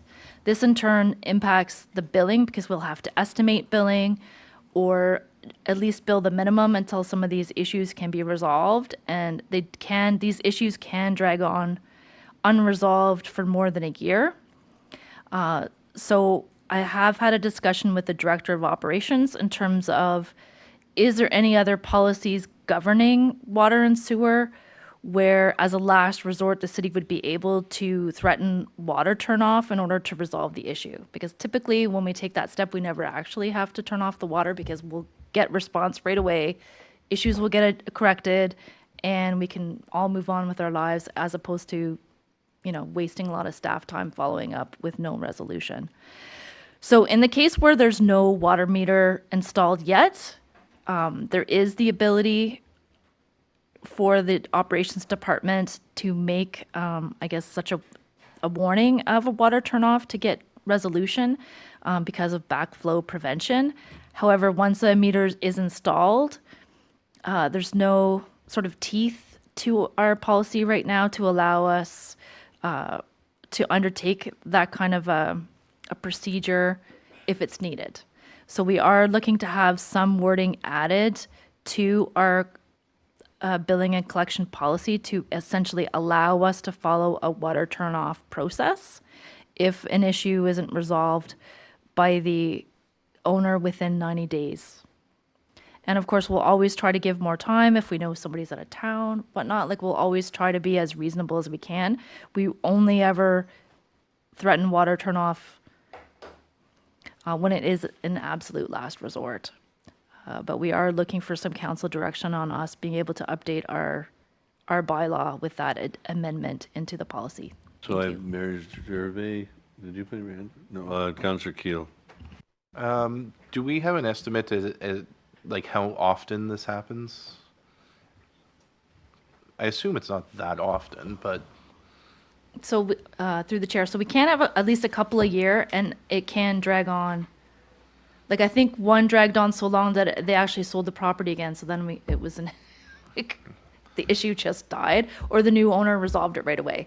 But it has taken, I would say, on a number of occasions, more than a year since my time being here. And they're very frustrating for staff because, again, it creates a lot of work to have to try to follow up with letters, manually estimate usage and that kind of thing. And in the meantime, we just want to be able to bill the customer accurately. and so that's my concern is, I had one, where was I? It must have been Multicultural Festival. I had one person come up to me and they said, the city has too many staff. A city the size of Pembroke doesn't need, 600-800 staff. And I went, excuse me? We don't.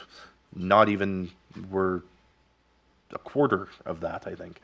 And so to the mayor's point, there's a lot of stuff tonight kind of on each other, and that's, certain bad apples causing problems for other people. And, when residents are saying, why can't the city do this and why can't the city do that? I don't want to have to sit here and tell them that it's because we're following up on one property for a year because they're not responding. I mean, that's my concern is actually the staff time. I mean, that's an inefficiency that you're describing that just we don't have the number of staff to allow for that kind of inefficiency. So I have no problem with this. I get that to some it's going to sound harsh. The council met last night to shut people's waters off. That's why my first question was, how many people does this actually apply to? And clearly the answer is not that many. But we can't have, as I think it was the mayor earlier that referred to bad apples, monopolizing staff time over an issue that's to me relatively simple. So I can't imagine that if you don't pay your hydro bill or if you don't pay for your heating oil, I can't imagine anything that I can think of would let you go on for over a year. So I think 90 days, that's 3 months. And I trust the treasurer in her comment when she says, that we do act reasonably. And so I would move that we support the recommendation for those reasons. Seconder for the motion, Mayor Gervais. Any further discussion? Those in favor? Carried. Okay, so the business license bylaw amendment follows a similar vein. So I do recognize that the business bylaw does need an overhaul. So I have circulated to the different departments for feedback. So I do have some feedback that I'd like to go over one more time and just recirculate because we have updated some of the sections and the wording. But I do want to present a more fulsome review of this particular bylaw in the fall. However, at this time, we are having an issue and are looking at possible enforcement options. And our difficulties right now is that there isn't the clarity that we would like in the definitions to ensure that we have an open and shut case if we need to take it to the next level and actually issue a fine to somebody. So we would like to add, just for clarity, an amendment to the definition of transient trader to include the fact that it includes a mobile food unit operator operating in the city of Pembroke. So essentially, just looking for some combined committee and council support for that amendment. Councillor Keel. Well, thank God I'm here tonight. First. So my only question to this is, would this encompass, and I hope the answer is no, I'm just going to use multicultural festival as an example. When Thai Gardens goes down to the riverfront, or when Little Things Eatery goes down to the riverfront, are they getting caught up in this if they have a storefront and they're already established in Pembroke? That was the only question I had out of everything, because I know obviously there's out of town ones that do come in, but I would not want this to encompass our own businesses that are already, they're either paying taxes directly or they're paying taxes through the rent, and they're already established here in the city. So I don't know if anyone else has any concerns, but that was one of my concerns. So if somebody's operating a food truck as part of the event, then it covers it's the responsibility of the overall event to manage the licensing and ensure that the vendors, have their approvals, with the health unit and that kind of thing. And I would think for Multicultural Festival, that's a city festival, so they don't follow this bylaw right now, but that needs to be clear in the bylaw. So we are looking to provide better clarity. But for right now, this is specifically related to mobile food units operating at different locations in the city of Pembroke.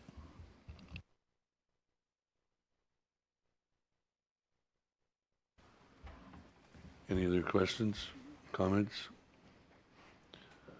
Motion, Councillor Keel. I move that we accept the recommendation. Seconded, Councillor Jacquino. Those in favor? Carried. Next item. Okay, so I'm going to have my Deputy Treasurer, Marcia Hawthorne, join us to discuss a procurement policy update that we need to undertake to conform with the new Buy Ontario Act. Welcome. Thank you. Good evening, everyone. The recommendation is that the combined committee approve the draft procurement policy update as presented. The update is primarily required because of the province's new Buy Ontario Act and Municipal Buy Ontario Procurement Directive, which requires municipalities to prioritize Ontario and Canadian goods and services where applicable. In addition to addressing those legislative requirements, the policy has also been updated to improve procurement planning, clarify roles and responsibilities, strengthen contract change orders and amendment controls, and establish clearer processes for supplier debriefing and complaints. These changes support compliance, accountability, budget control, and consistency across departments. The Buy Ontario Act requirements created concern for many municipalities because of the uncertainty around administration, existing trade agreement obligations, open competitive procurement practices, supplier availability, project timing, and budgets already set for 2026. Staff have reviewed the new directives to minimize the risk to the City of Pembroke and ensure the policy provides clear direction before procurement projects go to market. So the Phase 1 of the Municipal Buy Ontario Procurement Directive applies to municipal procurements issued on or after April 13th, 2026, beginning with certain vehicle purchases and leases. For light-duty passenger fleet vehicles defined as vehicles with a gross vehicle weight rating of 4,500 kg or less, municipalities must follow a tiered preference approach. Tier 1 means a made-in-Ontario vehicle, which is generally identified by a vehicle identification number beginning with a 2. Tier 2 means a vehicle from an Ontario vehicle producer, being an original equipment manufacturer with significant vehicle production operations and employment in Ontario. And I believe that is consistent with 1,500 jobs in Ontario for that specific supplier. The city must first consider and proceed with a Tier 1 vehicle where it is available and meets the city's operational requirements, meaning the vehicle can safely and effectively perform the intended municipal function, including any required capacity, equipment, performance, safety, maintenance, timing, and service needs. If a Tier 1 vehicle is not available or feasible, the city must then consider a Tier 2 vehicle, proceeding with another option. Any decision to purchase or lease outside of Tier 1 or Tier 2 should be supported by a documented rationale, including availability, timing, cost, operational requirements, and the required approval. Moving on to Phase 2 of the Act, applies to municipal capital infrastructure procurements issued on or after before May 15th, 2026. For applicable construction and infrastructure projects, the city must, The city must include the Buy Ontario requirements in its bid documents. In simple terms, bidders may need to show where major goods and services come from and confirm that at least 51% of the bid value is Ontario-made or Canadian-made. An approved exemption means a city may be allowed not to apply the 51% requirement rule if there is a valid reason, such as goods or services not being available, not meeting the city's needs, creating a legal or trade issue, an emergency, poor value for money, or if applying the requirements would make the procurement cost more than 25% higher than the approved budget. If an exception is used, the reason and required approvals must be clearly documented in the procurement file going forward. Failure to comply to these directives may create compliance, funding, audit, and legal risks for the City of Pembroke, including the potential risk that provincial funding could be withheld or delayed. For that reason, applicable procurements must include the required Buy Ontario language, supplier declaration forms, evaluation approach, approvals, and documentation to be in the procurement file. I will now go through the updates in the procurement policy that is before you. Section 1.17, 2.19C, and 2.33C add and clarify the use of the Consumer Price Index for Ontario. Together, these sections ensure CPI-based price adjustments are only used when clearly allowed in the procurement or contract and when the index, timing, base period, formula, limits, approval, budget impacts, and required reviews are clearly documented.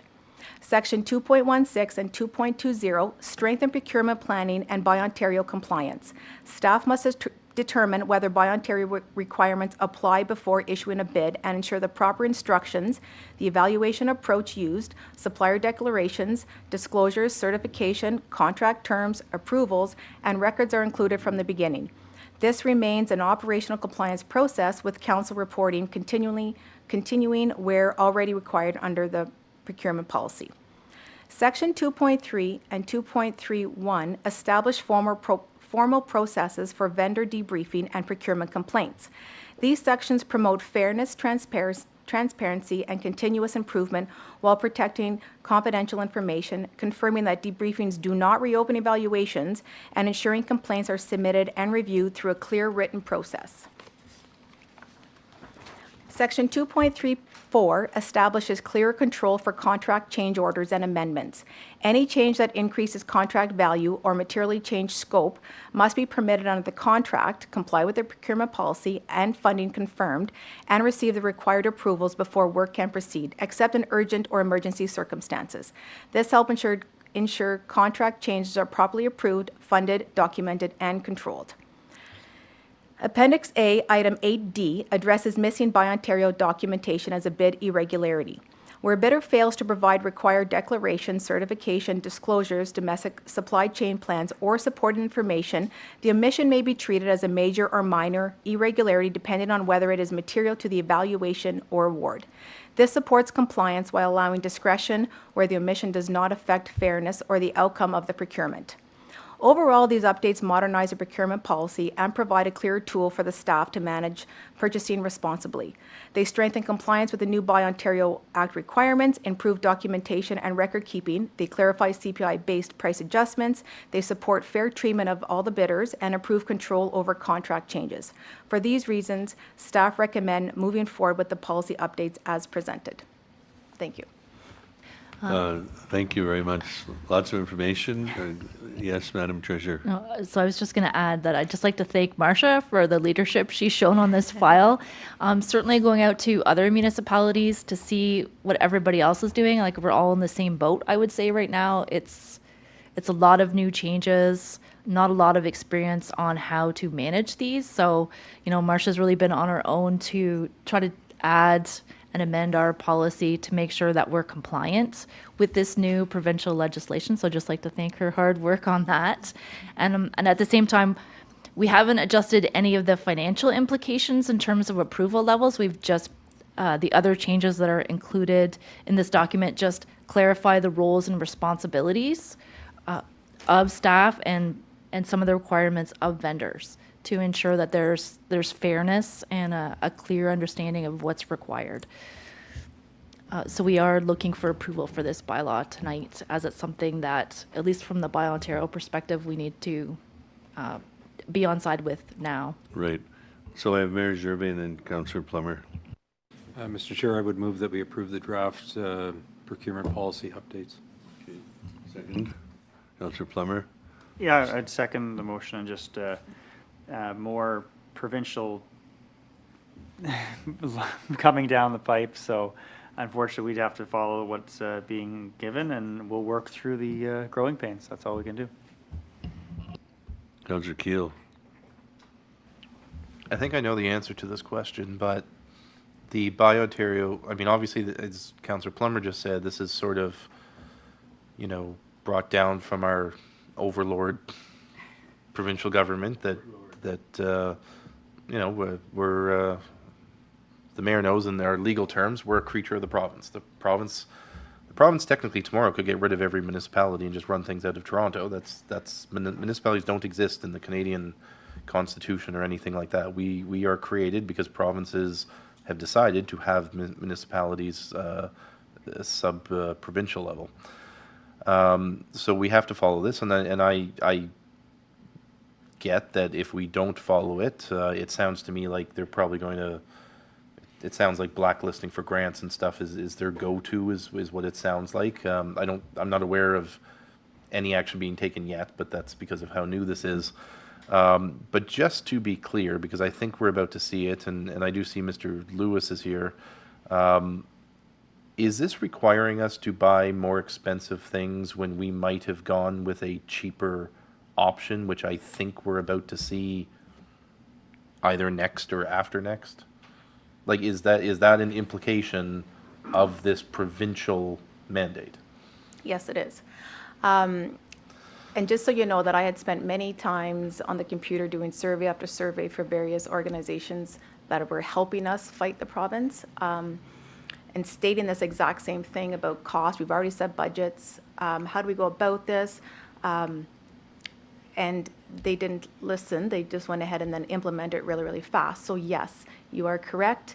There will be budget difficulties coming up, which going forward for the 2027 budget, we already know now kind of how we're going to do some more market research, and that's why in this procurement bylaws, the planning is really, really important now to comply. So we come to you guys with better numbers, with now knowing that for the capital side of the phase 2, we can go up to 20, like if it's over 25%, that's an exception. We can come and say, okay, well, it's over 25% of the budgeted amount, then we're not going to go with it. But if it's 24.9% through these evaluation criteria that we have to do, we still have to come to you and say it's 24.9% above the budget we had. We need to find the funds for it if we want to proceed with that budget. So whereas the So- public usually sees us picking the lowest That's right. responsible, et cetera, bidder, again, I think we see tonight that we're choosing some, I mean, tonight's probably not the best example. I think it's $1,000 difference. But the first thing in my mind was, hold on, why aren't we picking the cheapest option? And then all of a sudden, it was dawning on me, and I'm like, because the province is telling us we can't. Yeah, and I just want to also inform you, for example, for the fleet vehicle, like a Tier 1 is a made in Ontario vehicle, and what that is a Toyota producer, like a RAV4, Chrysler, Chevrolet, a Honda CR-V, a Lexus, and a Tier 2 then would be like a Ford, GM, Honda, Stellus, Toyota, Volkswagen. So what's going to happen, and we're already seeing it, is there's so many municipalities here just in Renfrew County alone, and if somebody looks for a procured vehicle under the threshold that lands in a Tier 1, and they get, a Tier 1 come in with a few Tier 2s asking, to bid on it as well, but yet they're more money, but then also to the delivery time is also been extended because of everyone going for that, which is the planning process and really important through my research and discussions, is to ensure that going forward our procurement documents are really well done, including delivery dates. So we're going to set a delivery date, and that can be an exception if you can't deliver it. These are things that I've learned just in the last 2 months on how to do things. So going forward, having this procurement bylaw updated has all that stuff in there. So if I'm not here, who else is going to do it, understands it, and moves forward with that to protect the city? Well, now after this, we can't let you go, actually. So that's yeah. Thank you so much, Marcia. I really, Okay. really appreciate it. You're welcome. Thank you, Mr. Chair. Through to Marcia. Is this a tariff-driven policy? I can't say yes or no, but it did stem from discussions from the tariff. That's how it all kind of started through the courses that I was taking and the webinars that I was listening to. So yes, it does stem from that, because then they want to buy Ontario first, and then Canada, and then outside. So they are pushing. So yes, at the end of the day, it most likely stems from it, but I can't say a guaranteed yes or no. I could only assume like everyone else. Thank you. Yeah, just commend you on, that's a lot of work. And the free trade agreement that we had is, we used to have bids and we had to accept the lowest off bid, but free trade, we don't have that right now because of what's happening in the world. And Ontario came out with this legislation, so we have to abide by it. And it'll be more costly in some instances.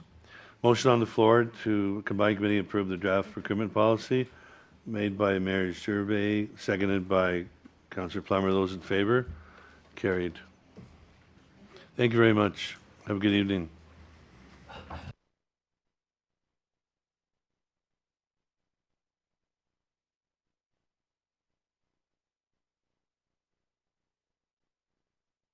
Speaking of legislation to buy Ontario, we have Director Mr. Lewis. Welcome. Thank For you, the, Mr. Chair. the and award of the T2613 Sport Utility Vehicle. Welcome. On the heels of that great discussion. So the recommendation is that combined committee endorse and recommend to council approval of the following: supply and delivery of a current year compact sport utility vehicle. Request for tender T26-13 to Petawawa Toyota in the amount of $39,000 plus HST, that being a responsive and responsible bidder. That the budget shortfall in the amount of $9,686.40 be funded from the Vehicles and Equipment Fleet Reserve. The 2026 capital budget had an allocation of $30,000 for this vehicle, leaves roughly a shortfall of $9,700. It can be funded from the Fleet Reserve. Tender was publicly advertised, and we received 3 bids. Tendering met all the requirements of the city's procurement policy. Bids were received as follows: Murphy Ford Sales at $38,290. That is a Tier 2 bid. Petawawa Toyota at $39,000, a Tier 1 bid.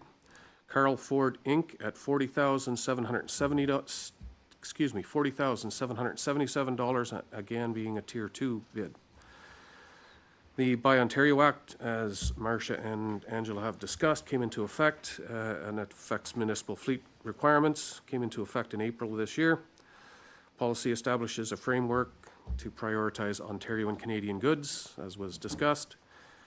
I won't get into the Tier 1 and Tier 2, as Marcia has already addressed that in detail. So although Murphy Ford Sales submitted the lowest overall bid, it is identified as a Tier 2 bid. Petawawa Toyota submission meets the city's operational requirements, complies with the Buy Ontario framework. So the award recommendation is based on the procurement requirements rather than price alone. And as Marcia had mentioned, this is fairly new. She did reach out to our procurement lawyer to confirm, and awarding to Petawawa Toyota aligns with the applicable Buy Ontario procurement. Thank you, Mr. Chair. Mr. Lewis, comments, question, motion, Mayor Gervais. I would move that we proceed with the recommendation to award supply and delivery of the current year compact SUV T2613 to Petawawa Toyota in the amount of $39,000 plus HST. There. Councillor Plummer.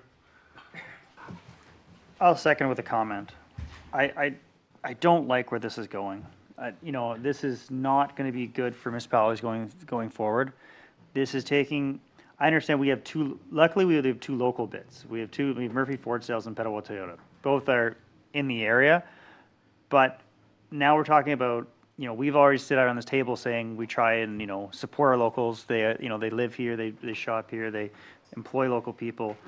We could be running into situations where it's a Tier 1 bid, and then the Tier 2 may be someone that's lower priced, could be in town and not be $1,000 cheaper. They could be 5, 10, 15, and now we're being basically forced to take the Tier 1. Is that what I'm, even if the price is substantially cheaper, do we have to still take the Tier 1, Mr. Lewis? Through you, Mr. Chair, based on the information that Marcia has, as long as it's under the 25% and, meets our operational requirements, that would be the case. Right, so we're talking at $100,000, it's $25,000 if we're buying something $100,000, $24,999 That more. is the potential. It could be, yeah. I don't think this is very smart by the province, I think, at all. I'll agree with it, vote second it just based on we have to follow procurement because we don't want to lose out on grants and be blacklisted. I think that's complete blackmail from the province. We rely on grants heavily, all municipalities do, to fund our, infrastructure projects. And now being said, we can't take Tier 2 bids and from a store or from a supplier that may be local and employs people locally. Completely unfair and ridiculous, but I'll second based on we have to. Councillor Keel. I just wonder, Mr. Chair, if perhaps maybe his worship and the CAO could, in their next meeting with our member of provincial parliament, appropriately point out to him that our very first procurement under this new policy led to us spending more taxpayer dollars, in a more nicer way than that. But I can't agree more with Councillor Plummer that this might not be the best example, but the fact that it's the first out of the gate and there it is, what happens when we're buying, Mr. Lewis, you bring us a lot more expensive stuff than an SUV on a regular basis, and Yeah, I also wonder if it wouldn't be too much work. I wonder if someone in Treasury could track this over time, just so that at some point maybe we have numbers about our loss on this policy. But I mean, I'll support it. It is what it is, I guess. Mr. Lewis? Thank you, Mr. Chair. I would just caution how much detail that staff would be able to provide in that loss calculation. As Marcia mentioned, when we get into major capital, road reconstruction projects, underground infrastructure projects, and determining that 51% Canadian-made or Ontario-built could get quite difficult. When we talk PVC pipe, valves and so forth for underground infrastructure, it could be extremely difficult getting the contractor to pull all those various invoices and to do those cost comparisons as to buy Canadian versus else or buy Ontario versus else. It could get quite cumbersome. So I would just caution the level of detail may not be as easy. So yeah, I was thinking more when we have examples like this where it's right in front of us and we can see that it's $800 that we're looking at those, not necessarily getting down into the nitty gritty of if the company purchased something at I more the face value is what I was thinking. Mayor Gervais? Because I expect where Councillor Keel's coming at it from, and then we would actually have analytics to be able to say to our MPP, this is what it's costing this municipality, and if other municipalities did the same thing, then we would have some sort of argument with the province as to this is what it's costing us. It's not lost on me, though, that if the feds and the president were to get along better, that all of this probably would go away. But anyways. So, just to comment, if I could comment, Deputy Treasurer Hawthorne, there's been it's going to cost us money, this policy. There's been, in your research and consultation with your colleagues, has there been any discussion of the province subsidizing municipalities for the extra tax dollars being spent? No, we had those questions come up, and they said they would take it back and come back to us, and we have not seen them back yet. So we're still waiting, but if I do get something back in any type of communication, I will certainly do up another report and bring it back to council. And just so that you know, there is a domestic supply chain that form that needs to go into all the procurement documents going forward, and we're asking the bidders to put down in there how much of your bid is Ontario made, how much of your bid is Canada made. So we are going to get all those costs up front. And we are going to, like every other municipality, we're going to trust that they're giving us true information, right? So, because there could be a declaration that they would sign stating that the value is true that they're providing to the city, So there are there are going to be some sort of financial stuff that we can keep, and that's why, through my report, I kept stating that we do have to make sure that we keep good records, because I could be audited from the province. Oh. So that's why I kept saying it has to going forward, everything needs to be recorded. I need to know why we said no to this company or why we said yes, because now everything will be documented, and I have to keep a tally of everything. So when I do get audited, which we might, it's so brand new that I don't know if they'll ever come around to it, and it might be gone. I don't know. But right now, I'm going to do what I can to ensure that I minimize the risk to the city and ensure that I have everything ready to go if we do get audited. But yeah, we did ask those questions, and we still have not heard back. Right. So, thanks for doing that. We look forward to the province's reply, and when we go to these conferences, we can do a delegation, Sounds good. and hopefully something will come about. It's just unfortunate that we had a free trade agreement, and now we're buying Ontario, which I understand because of the consequences of the political environment. But as Councillor Plummer pointed out, in free trade, we had to accept the lowest bid. So now we have a bid from 2 local automotive dealerships, and the one that had the lower bid lost out because of the legislation. So it's not a good situation. Thank you. So we have a motion on the floor to accept the SUV from Ottawa Toyota for $39,000. Those in favor? Those opposed? One opposed. Carried.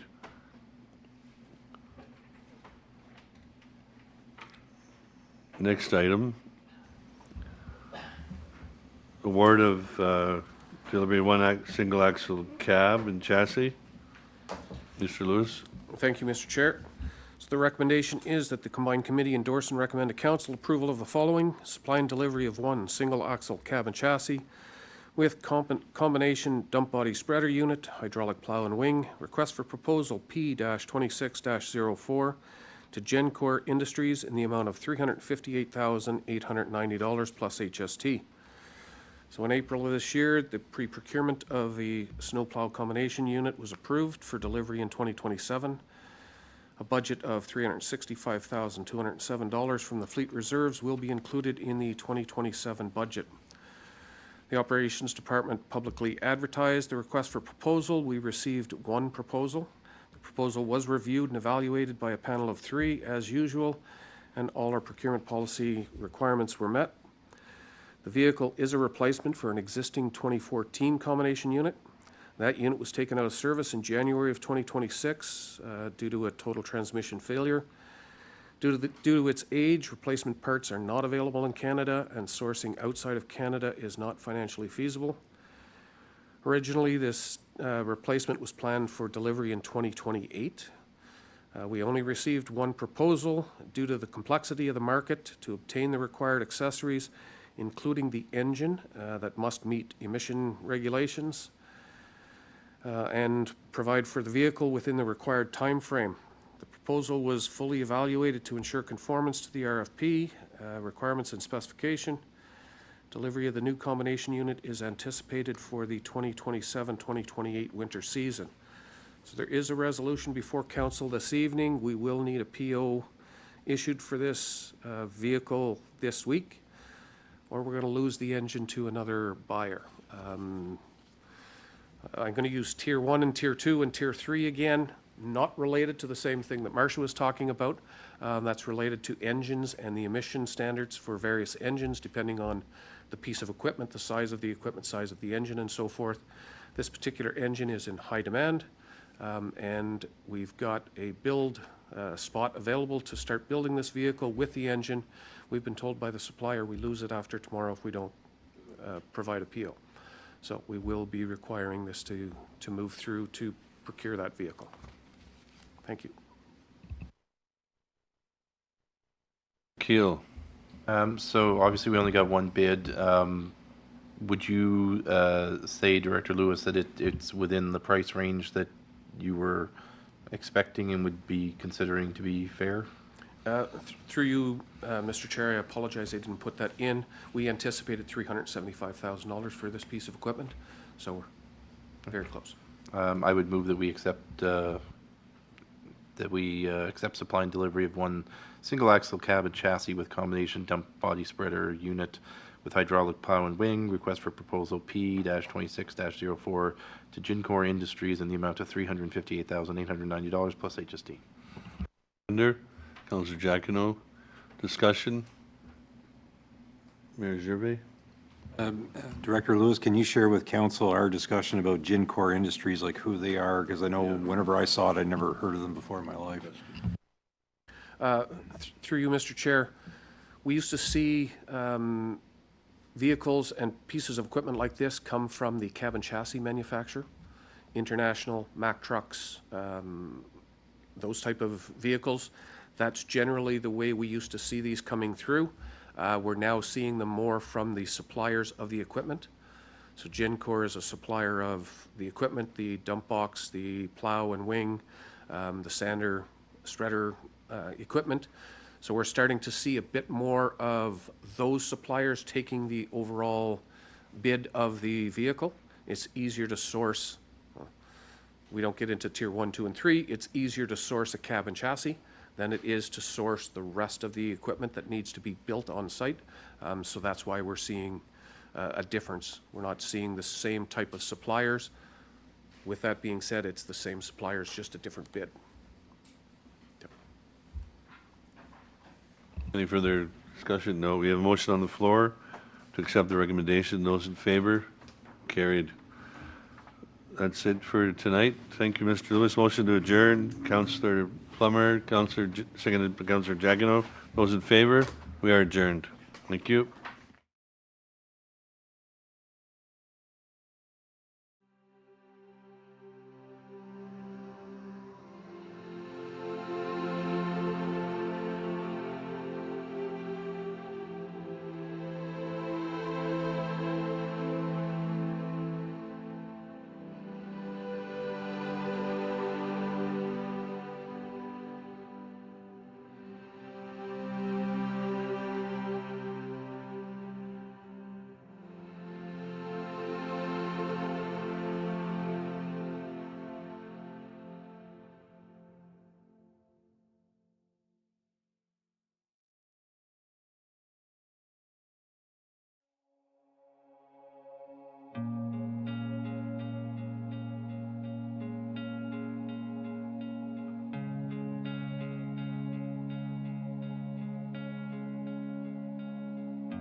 Evening, everyone. I'd like to call this council meeting to order for August 11th. I would ask those who wish and are able to please stand for an opening prayer or reflection before opening this meeting of council. I would ask those who wish, each in your own way, silently join in a prayer of guidance over these proceedings.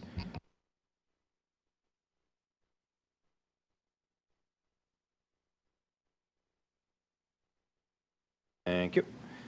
Are there any disclosures of pecuniary interest in the general nature of that disclosure? I can indicate at 9E, it's red line revisions in respect to the LaPointe subdivision, and I will be declaring a conflict at that time and calling upon the deputy mayor as Bob Shepherd acts for LaPointe Motor Holdings. Brings us to minutes. First up is approval of minutes of council regular meeting of council July 14, 2026. Moved by Councillor Plummer, seconded by Councillor Keel. Those in favor? That is carried. Next is special meeting of council August 4th, 2026. Moved by Councillor Keel, seconded by Councillor Giacono. Those in favor? That is carried. Adoption of minutes, committees, combined committee July 14, 2026. Moved by Councillor Plummer, seconded by Councillor Keel. Those in favor? That is carried. Okay. Brings us to bylaws. As I understand, we're deferring 2026-67, so that brings us to 2026-68 water policy amendment.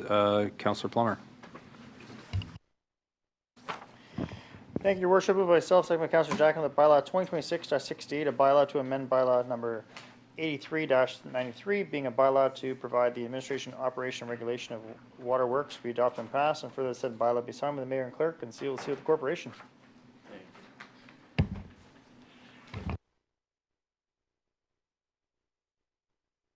Moved by Councillor Plummer, seconded by Councillor Giacono. The bylaw 2026-68, a bylaw to amend bylaw number 83-93, being a bylaw to provide for the administration, operation, and regulation of waterworks be adopted and passed, and further said bylaw be signed by the mayor and clerk and sealed with the seal of the corporation. Councillor Plummer, did you wish to speak to this? No comments. Self-explanatory.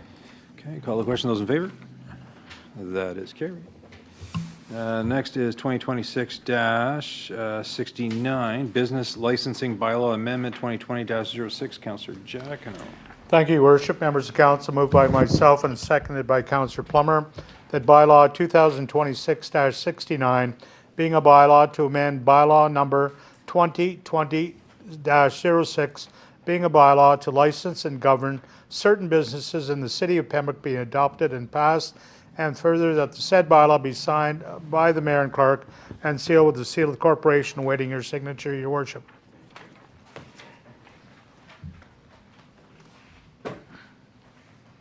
Thank you. Moved by Councillor Giacono, seconded by Councillor Plummer, that bylaw 2026-69, being a bylaw to amend bylaw number 2020-06, being a bylaw to license and govern certain businesses in the city of Pembroke, be adopted and passed, and further said bylaw be signed by the mayor and clerk and sealed with the seal of the corporation. Councillor Giacono, did you wish to speak to this bylaw? Self-explanatory, Your Worship. Thank you. Thank you. Call the question. Those in favor? That is carried. Brings us to 2026-70, Councillor Keel, procurement bylaw. Thank you, Your Worship. Moved by myself, seconded by Councillor Plummer, that bylaw 2026-70, a bylaw for the Corporation of the City of Pembroke governing procurement policies and procedures, be adopted and passed, and further that said bylaw be signed by the mayor and clerk and sealed with the seal of the corporation.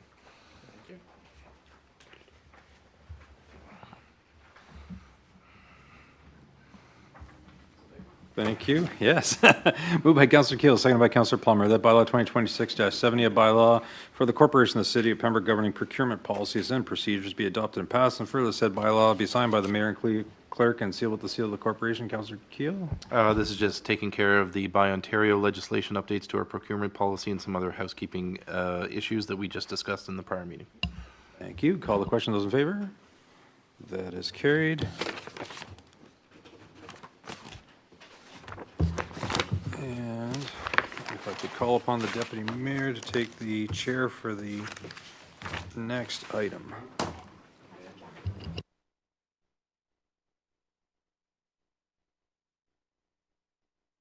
Let the record show that Mayor Gervais declared a conflict on this item and has left the table. Bylaw 2026-71, red line revisions and amendments to draft conditions of LaPointe Pembroke Development Subdivision. Councillor Giacono.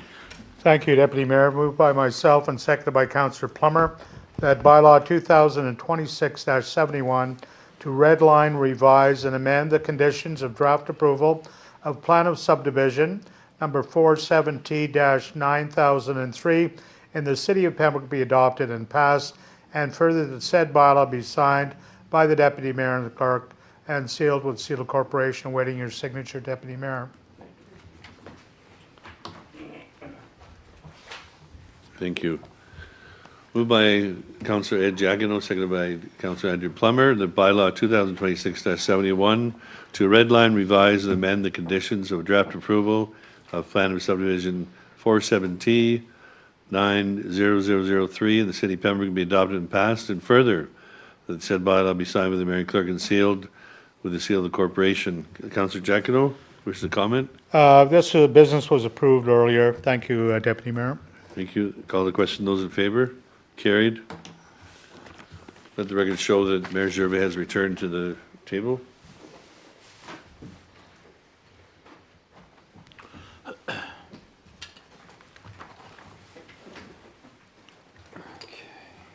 Next one is 2026-72, appointing municipal bylaw enforcement officers. Councillor Plummer.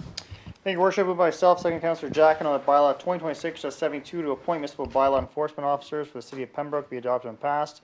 And further said bylaw be signed by the mayor and clerk and sealed with the corporation.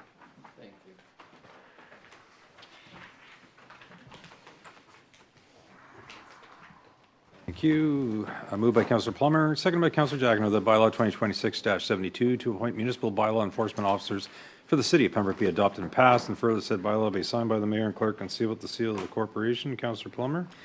Yes, this is a bylaw before council this evening, adding acting captain Ian Connie, a bylaw enforcement officer for the city of Pembroke. Acting Captain Connie was recently appointed to position on May 29, 2026, and should be added to the bylaw office by virtue of this position. At the April 21st, 2026 Parks and Recreation meeting, the committee indicated that did not require staff reports at the committee meeting level regarding these bylaw appointments, and that a memo together with the bylaw at council meeting would suffice. Thank you. Call the question. Those in favor? That is carried.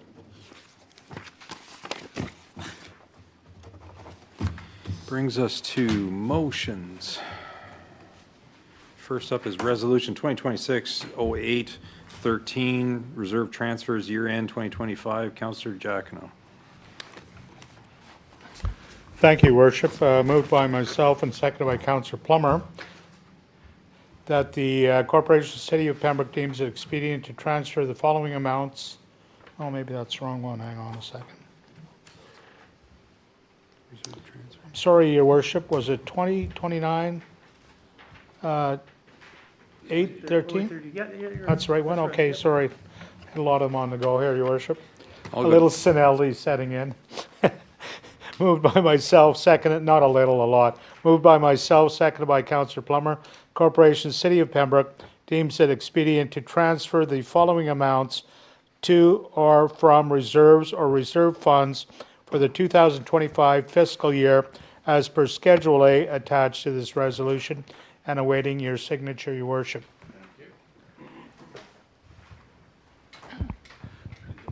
Thank you. Moved by Councillor Jacquino, seconded by Councillor Plummer, that the Corporation of the City of Pembroke deems it expedient to transfer various amounts to and from reserves and reserves funds in the 2025 fiscal year as per Schedule A. Any questions?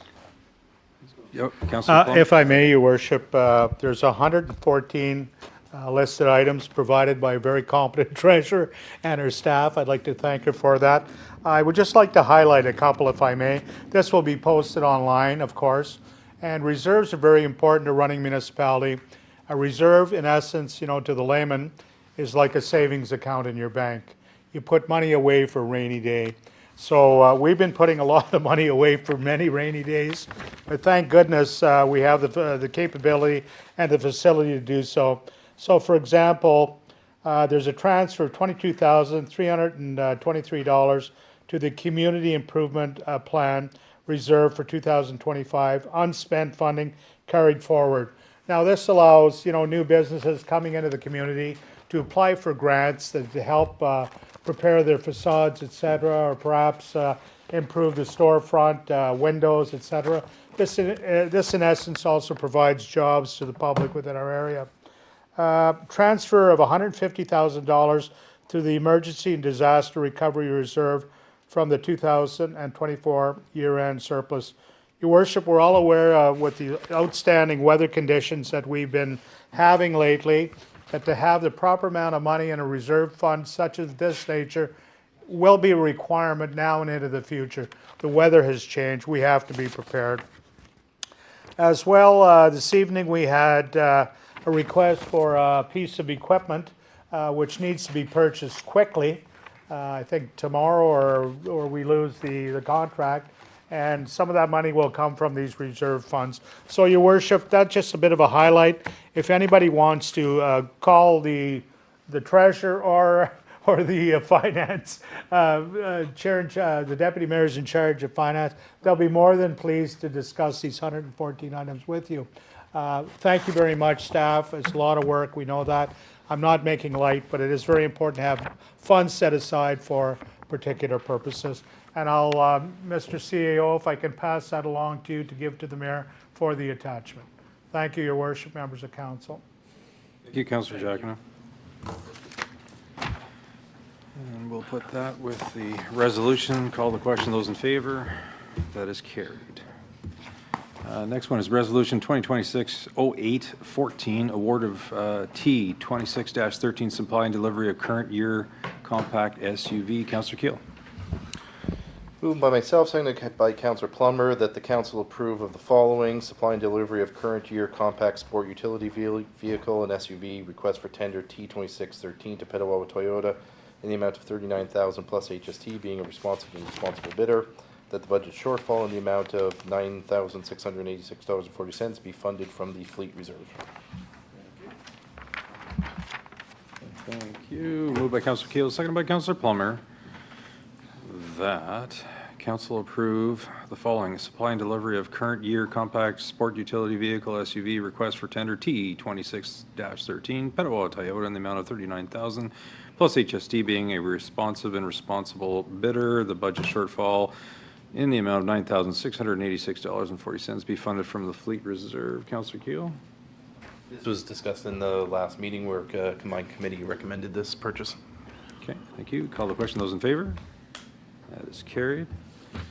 Next one is Resolution 2026-08-15, award of P26-04, supply and delivery of one single axle cab and chassis with combination dump body spreader unit with hydraulic plow and wing. Deputy Mayor. Thank you, Your Worship. Moved by myself, seconded by Councillor Andrew Plummer. The combined committee endorse or recommend to council approval of the following: supply and delivery of one single axle cab and chassis with combination dump body spreader unit with hydraulic plow and wing. Request for proposal P2604 to Gincor Industries in the amount of $358,000, $358,890 plus HST. Thank you. And moved by Deputy Mayor and seconded by Councillor Plummer, that council approve the following: supply and delivery of one single axle cab and chassis with combination dump body spreader unit with hydraulic plow and wing. Request for proposal P26-04 to Gincor Industries in the amount of $358,890 plus HST. Deputy Mayor. Thank you, Your Worship. This was discussed earlier and approved at combined committee level. Thank you. Those in favor? Carried. Brings us to correspondence. So in your packages is the petition from residents of Dieuville regarding speed to inform members of council. Staff have put up at my request, the radar device to collect data. I spoke to Mr. Powers, who is the one formulating this particular petition. He's not here because he's disinterested. He's here because I said that council would likely receive it just for information purposes at this point, because staff are doing their due diligence before it would return to council. So I'm open to what council wants to say about the topic, but that's the behind the scenes on this one. Councillor Keel. I move the council receive the petition for information purposes. And seconded by the Deputy Mayor. Okay, those in favor? That is carried. Good stuff.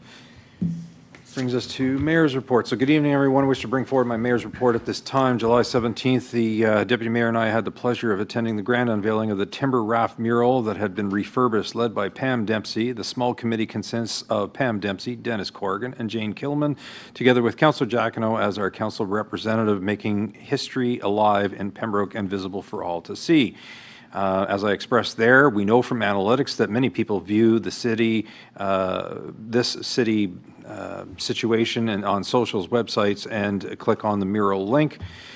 People are most engaged by this great tourist attraction, and as the public may or may not know, Pam Dempsey, after 32 years of commitment, has decided that she needs to retire. She assures me that she will not be too far away from the action and will always be willing to assist where possible. Recognize Pam Dempsey for much overdue recognition by presenting her with a Mayor's Award and recognizing Dennis and Jane with congratulatory certificates to recognize their commitment. Dennis at 31 years and Jane at 11 years of dedicated service.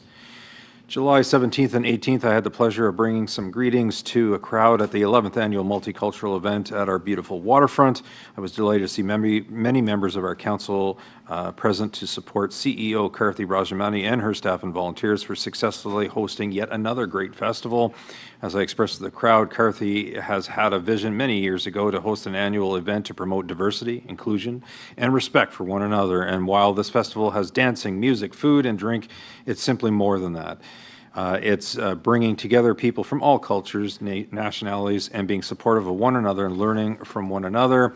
And so thank you to all the sponsors, including the province of Ontario, for sponsoring this event and making Karthi's vision possible.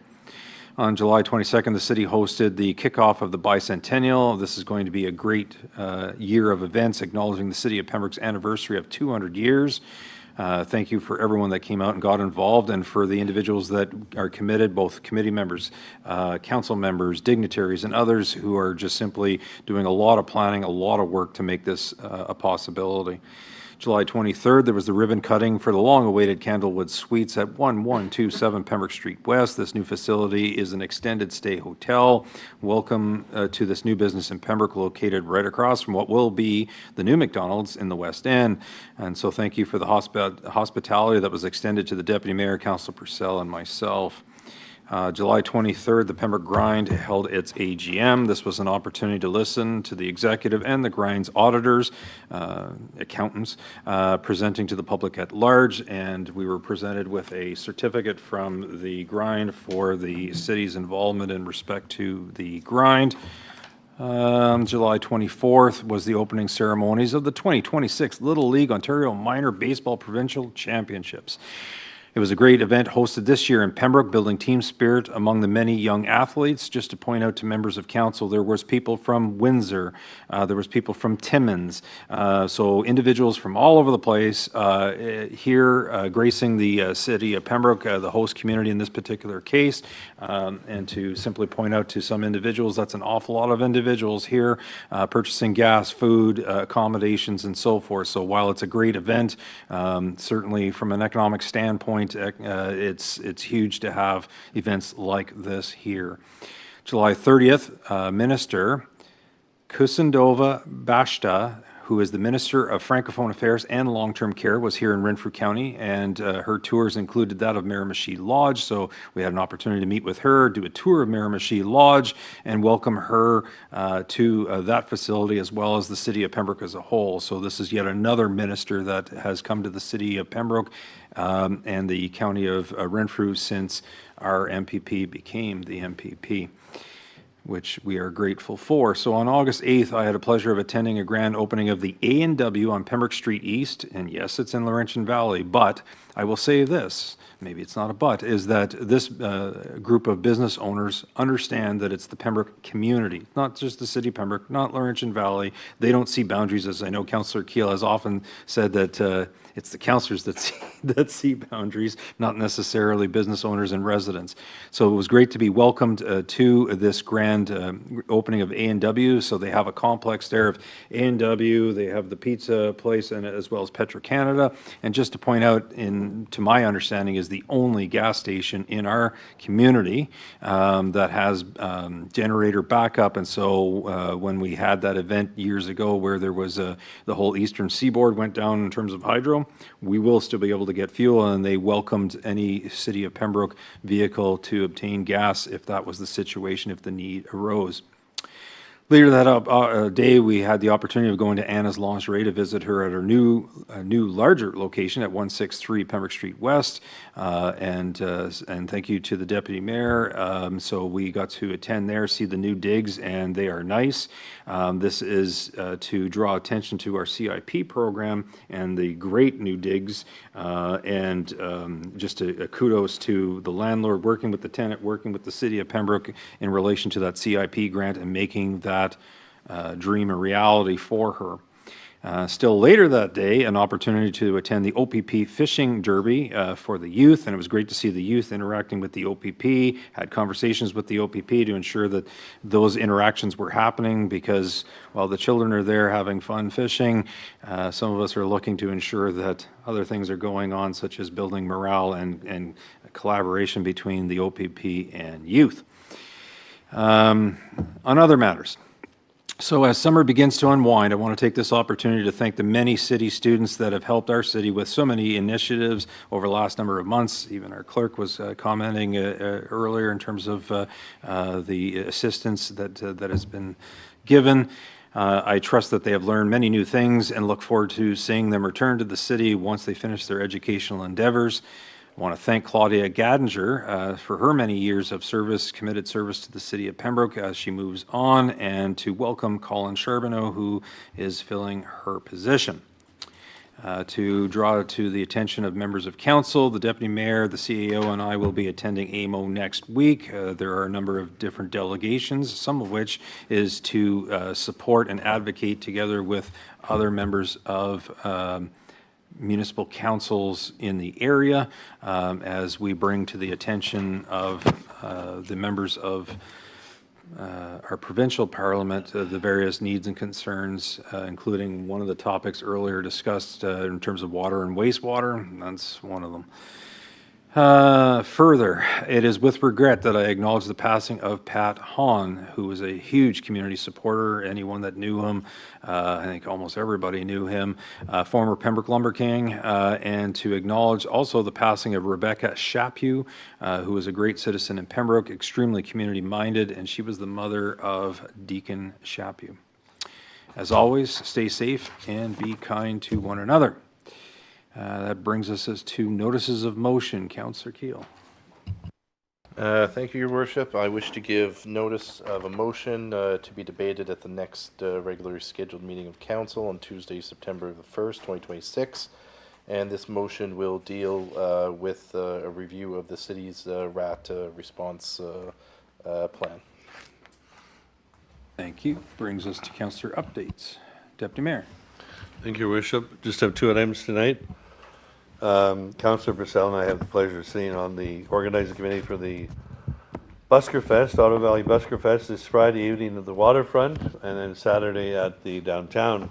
So Friday night, there's a charity barbecue, there's entertainment, and of course we have the fabulous drone show. Attendees are asked to consider bringing a perishable item, because we're going to have a front-end loader there, fill it up with goods for the St. Joe's Food Bank, and at 8:30, the loader's going to go up the street, and the food bank staff will be there to take the contributions.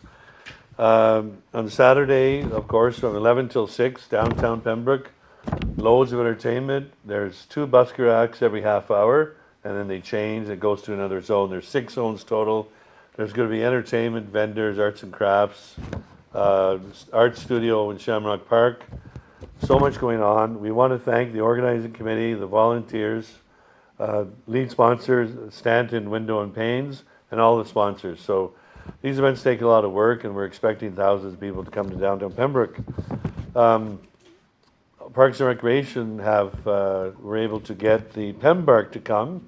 They were here a few years ago, and that's going to be 9 till 5 at the Pembroke Waterfront Park on the Saturday, so you can go to the Busker Fest and the Pembroke also. They're going to have Canine Water Sports Canada back. They're going to have a dog market and the world famous Super Dog. So, you know, destination events bring people to the community. They get talking about Pembroke, and they're huge. So, lots going on in downtown Pembroke and the Pembroke Waterfront this weekend. And I just wanted to mention, been going to the, as other councillors have and residents, the Waterfront Live. I just want to thank all the musicians who volunteer their talent and time, and the appreciative crowd we have, and the beautiful amphitheater, and the time and talent that they give, you know, every night. And then we have a movie, I think it's on like Tuesday nights, down at the Waterfront Live, and you know, weather permitting, you can go down there 7 till 9, enjoy the Waterfront Park, stroll around, enjoy the music. So we're very fortunate we have that in our community. Thank you, Your Worship. Thank you. Any other Councillor Giacono?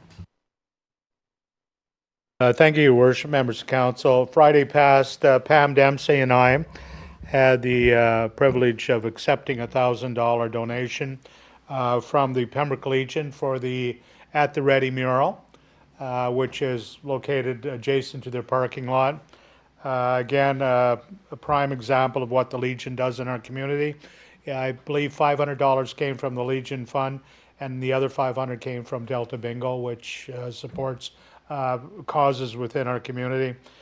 Just as a matter of point, Your Worship, there's probably 2,000 to 3,000 military people that live in our community, and we're fortunate that we have them as neighbors just down the road. And I know they contribute in many ways through volunteering in sports, as coaches, etc. They also contribute at our airport, I'm sure, by buying fuel for aircraft. So kudos to our military, and thank you to the Legion. Thank you. Thank you. Councillor Keel? Thank you, Your Worship. I would also like to thank the staff at the library for the Multicultural Festival. That was such a good event. It seems to just get bigger and bigger every year. This year, even a 20-minute rain shower barely put a dent in things. The people were back within an hour. Carthy, in speaking with her, I know how much of a passion it is for her to have the Multicultural Fest, but I also know that she continuously puts forward her staff as the driving force behind that one. And I know the Deputy Mayor and yourself sit on the library board, and certainly I hope you will take back Council's great pleasure with this year's event. July 22nd, Your Worship and I on-the-spot detailing. They're welcome to Pembroke. Local entrepreneur does detailing. He comes to you, which is fantastic. So if you're at work or something, he can come do the detailing for you there. July 22nd was also the Pembroke 200 kickoff. Hopefully everyone saw in the media this is our sort of initial public event. Yeah, the Deputy Mayor has a sticker there with our Pembroke 200 logo. Lots of planning going into this. We're already about a year in that the committee's been formed and up and running. There's a lot of work to go between now and 2028, but I certainly want to thank everyone who came out. Your Worship spoke, our MPP were there. Marianne Pritchard-Taylor is providing utterly fantastic leadership over this committee, and certainly the countdown's on for 2028 and lots of work to do. The Pembroke Farmers Market still going on this summer, every Wednesday from 2 to 6 and Saturday from 10 to 3. And also at the market is the Pembroke Night Market, Fridays from 5 to 9. And now on Thursday nights, the Ottawa Valley Wheels in the Valley is now taking up residence at the Farmers Market. So Wednesday, Thursday, Friday, Saturday, the market in downtown Pembroke is the place to be at. This weekend, I'm very much looking forward to Busker Fest, as the Deputy Mayor was saying. I'm proud to be a sponsor again of Busker Fest. If years past show us anything, it's going to be one of the biggest events that the City of Pembroke hosts. And as of right now, knock on wood, the weather's looking good for it. Festival Hall update, Council. I am proud to report that our second quarter Revenue from the capital fees, it was $8,970.31. So this, again, under the new leadership of Kitchissippi Productions and Dorian Pierce, this is the first time the Festival Hall is making revenue back for capital expenditures. It's what helped lead to us in partnership with the school board installing $50,000 in new lights earlier this year. Lots of things still upcoming.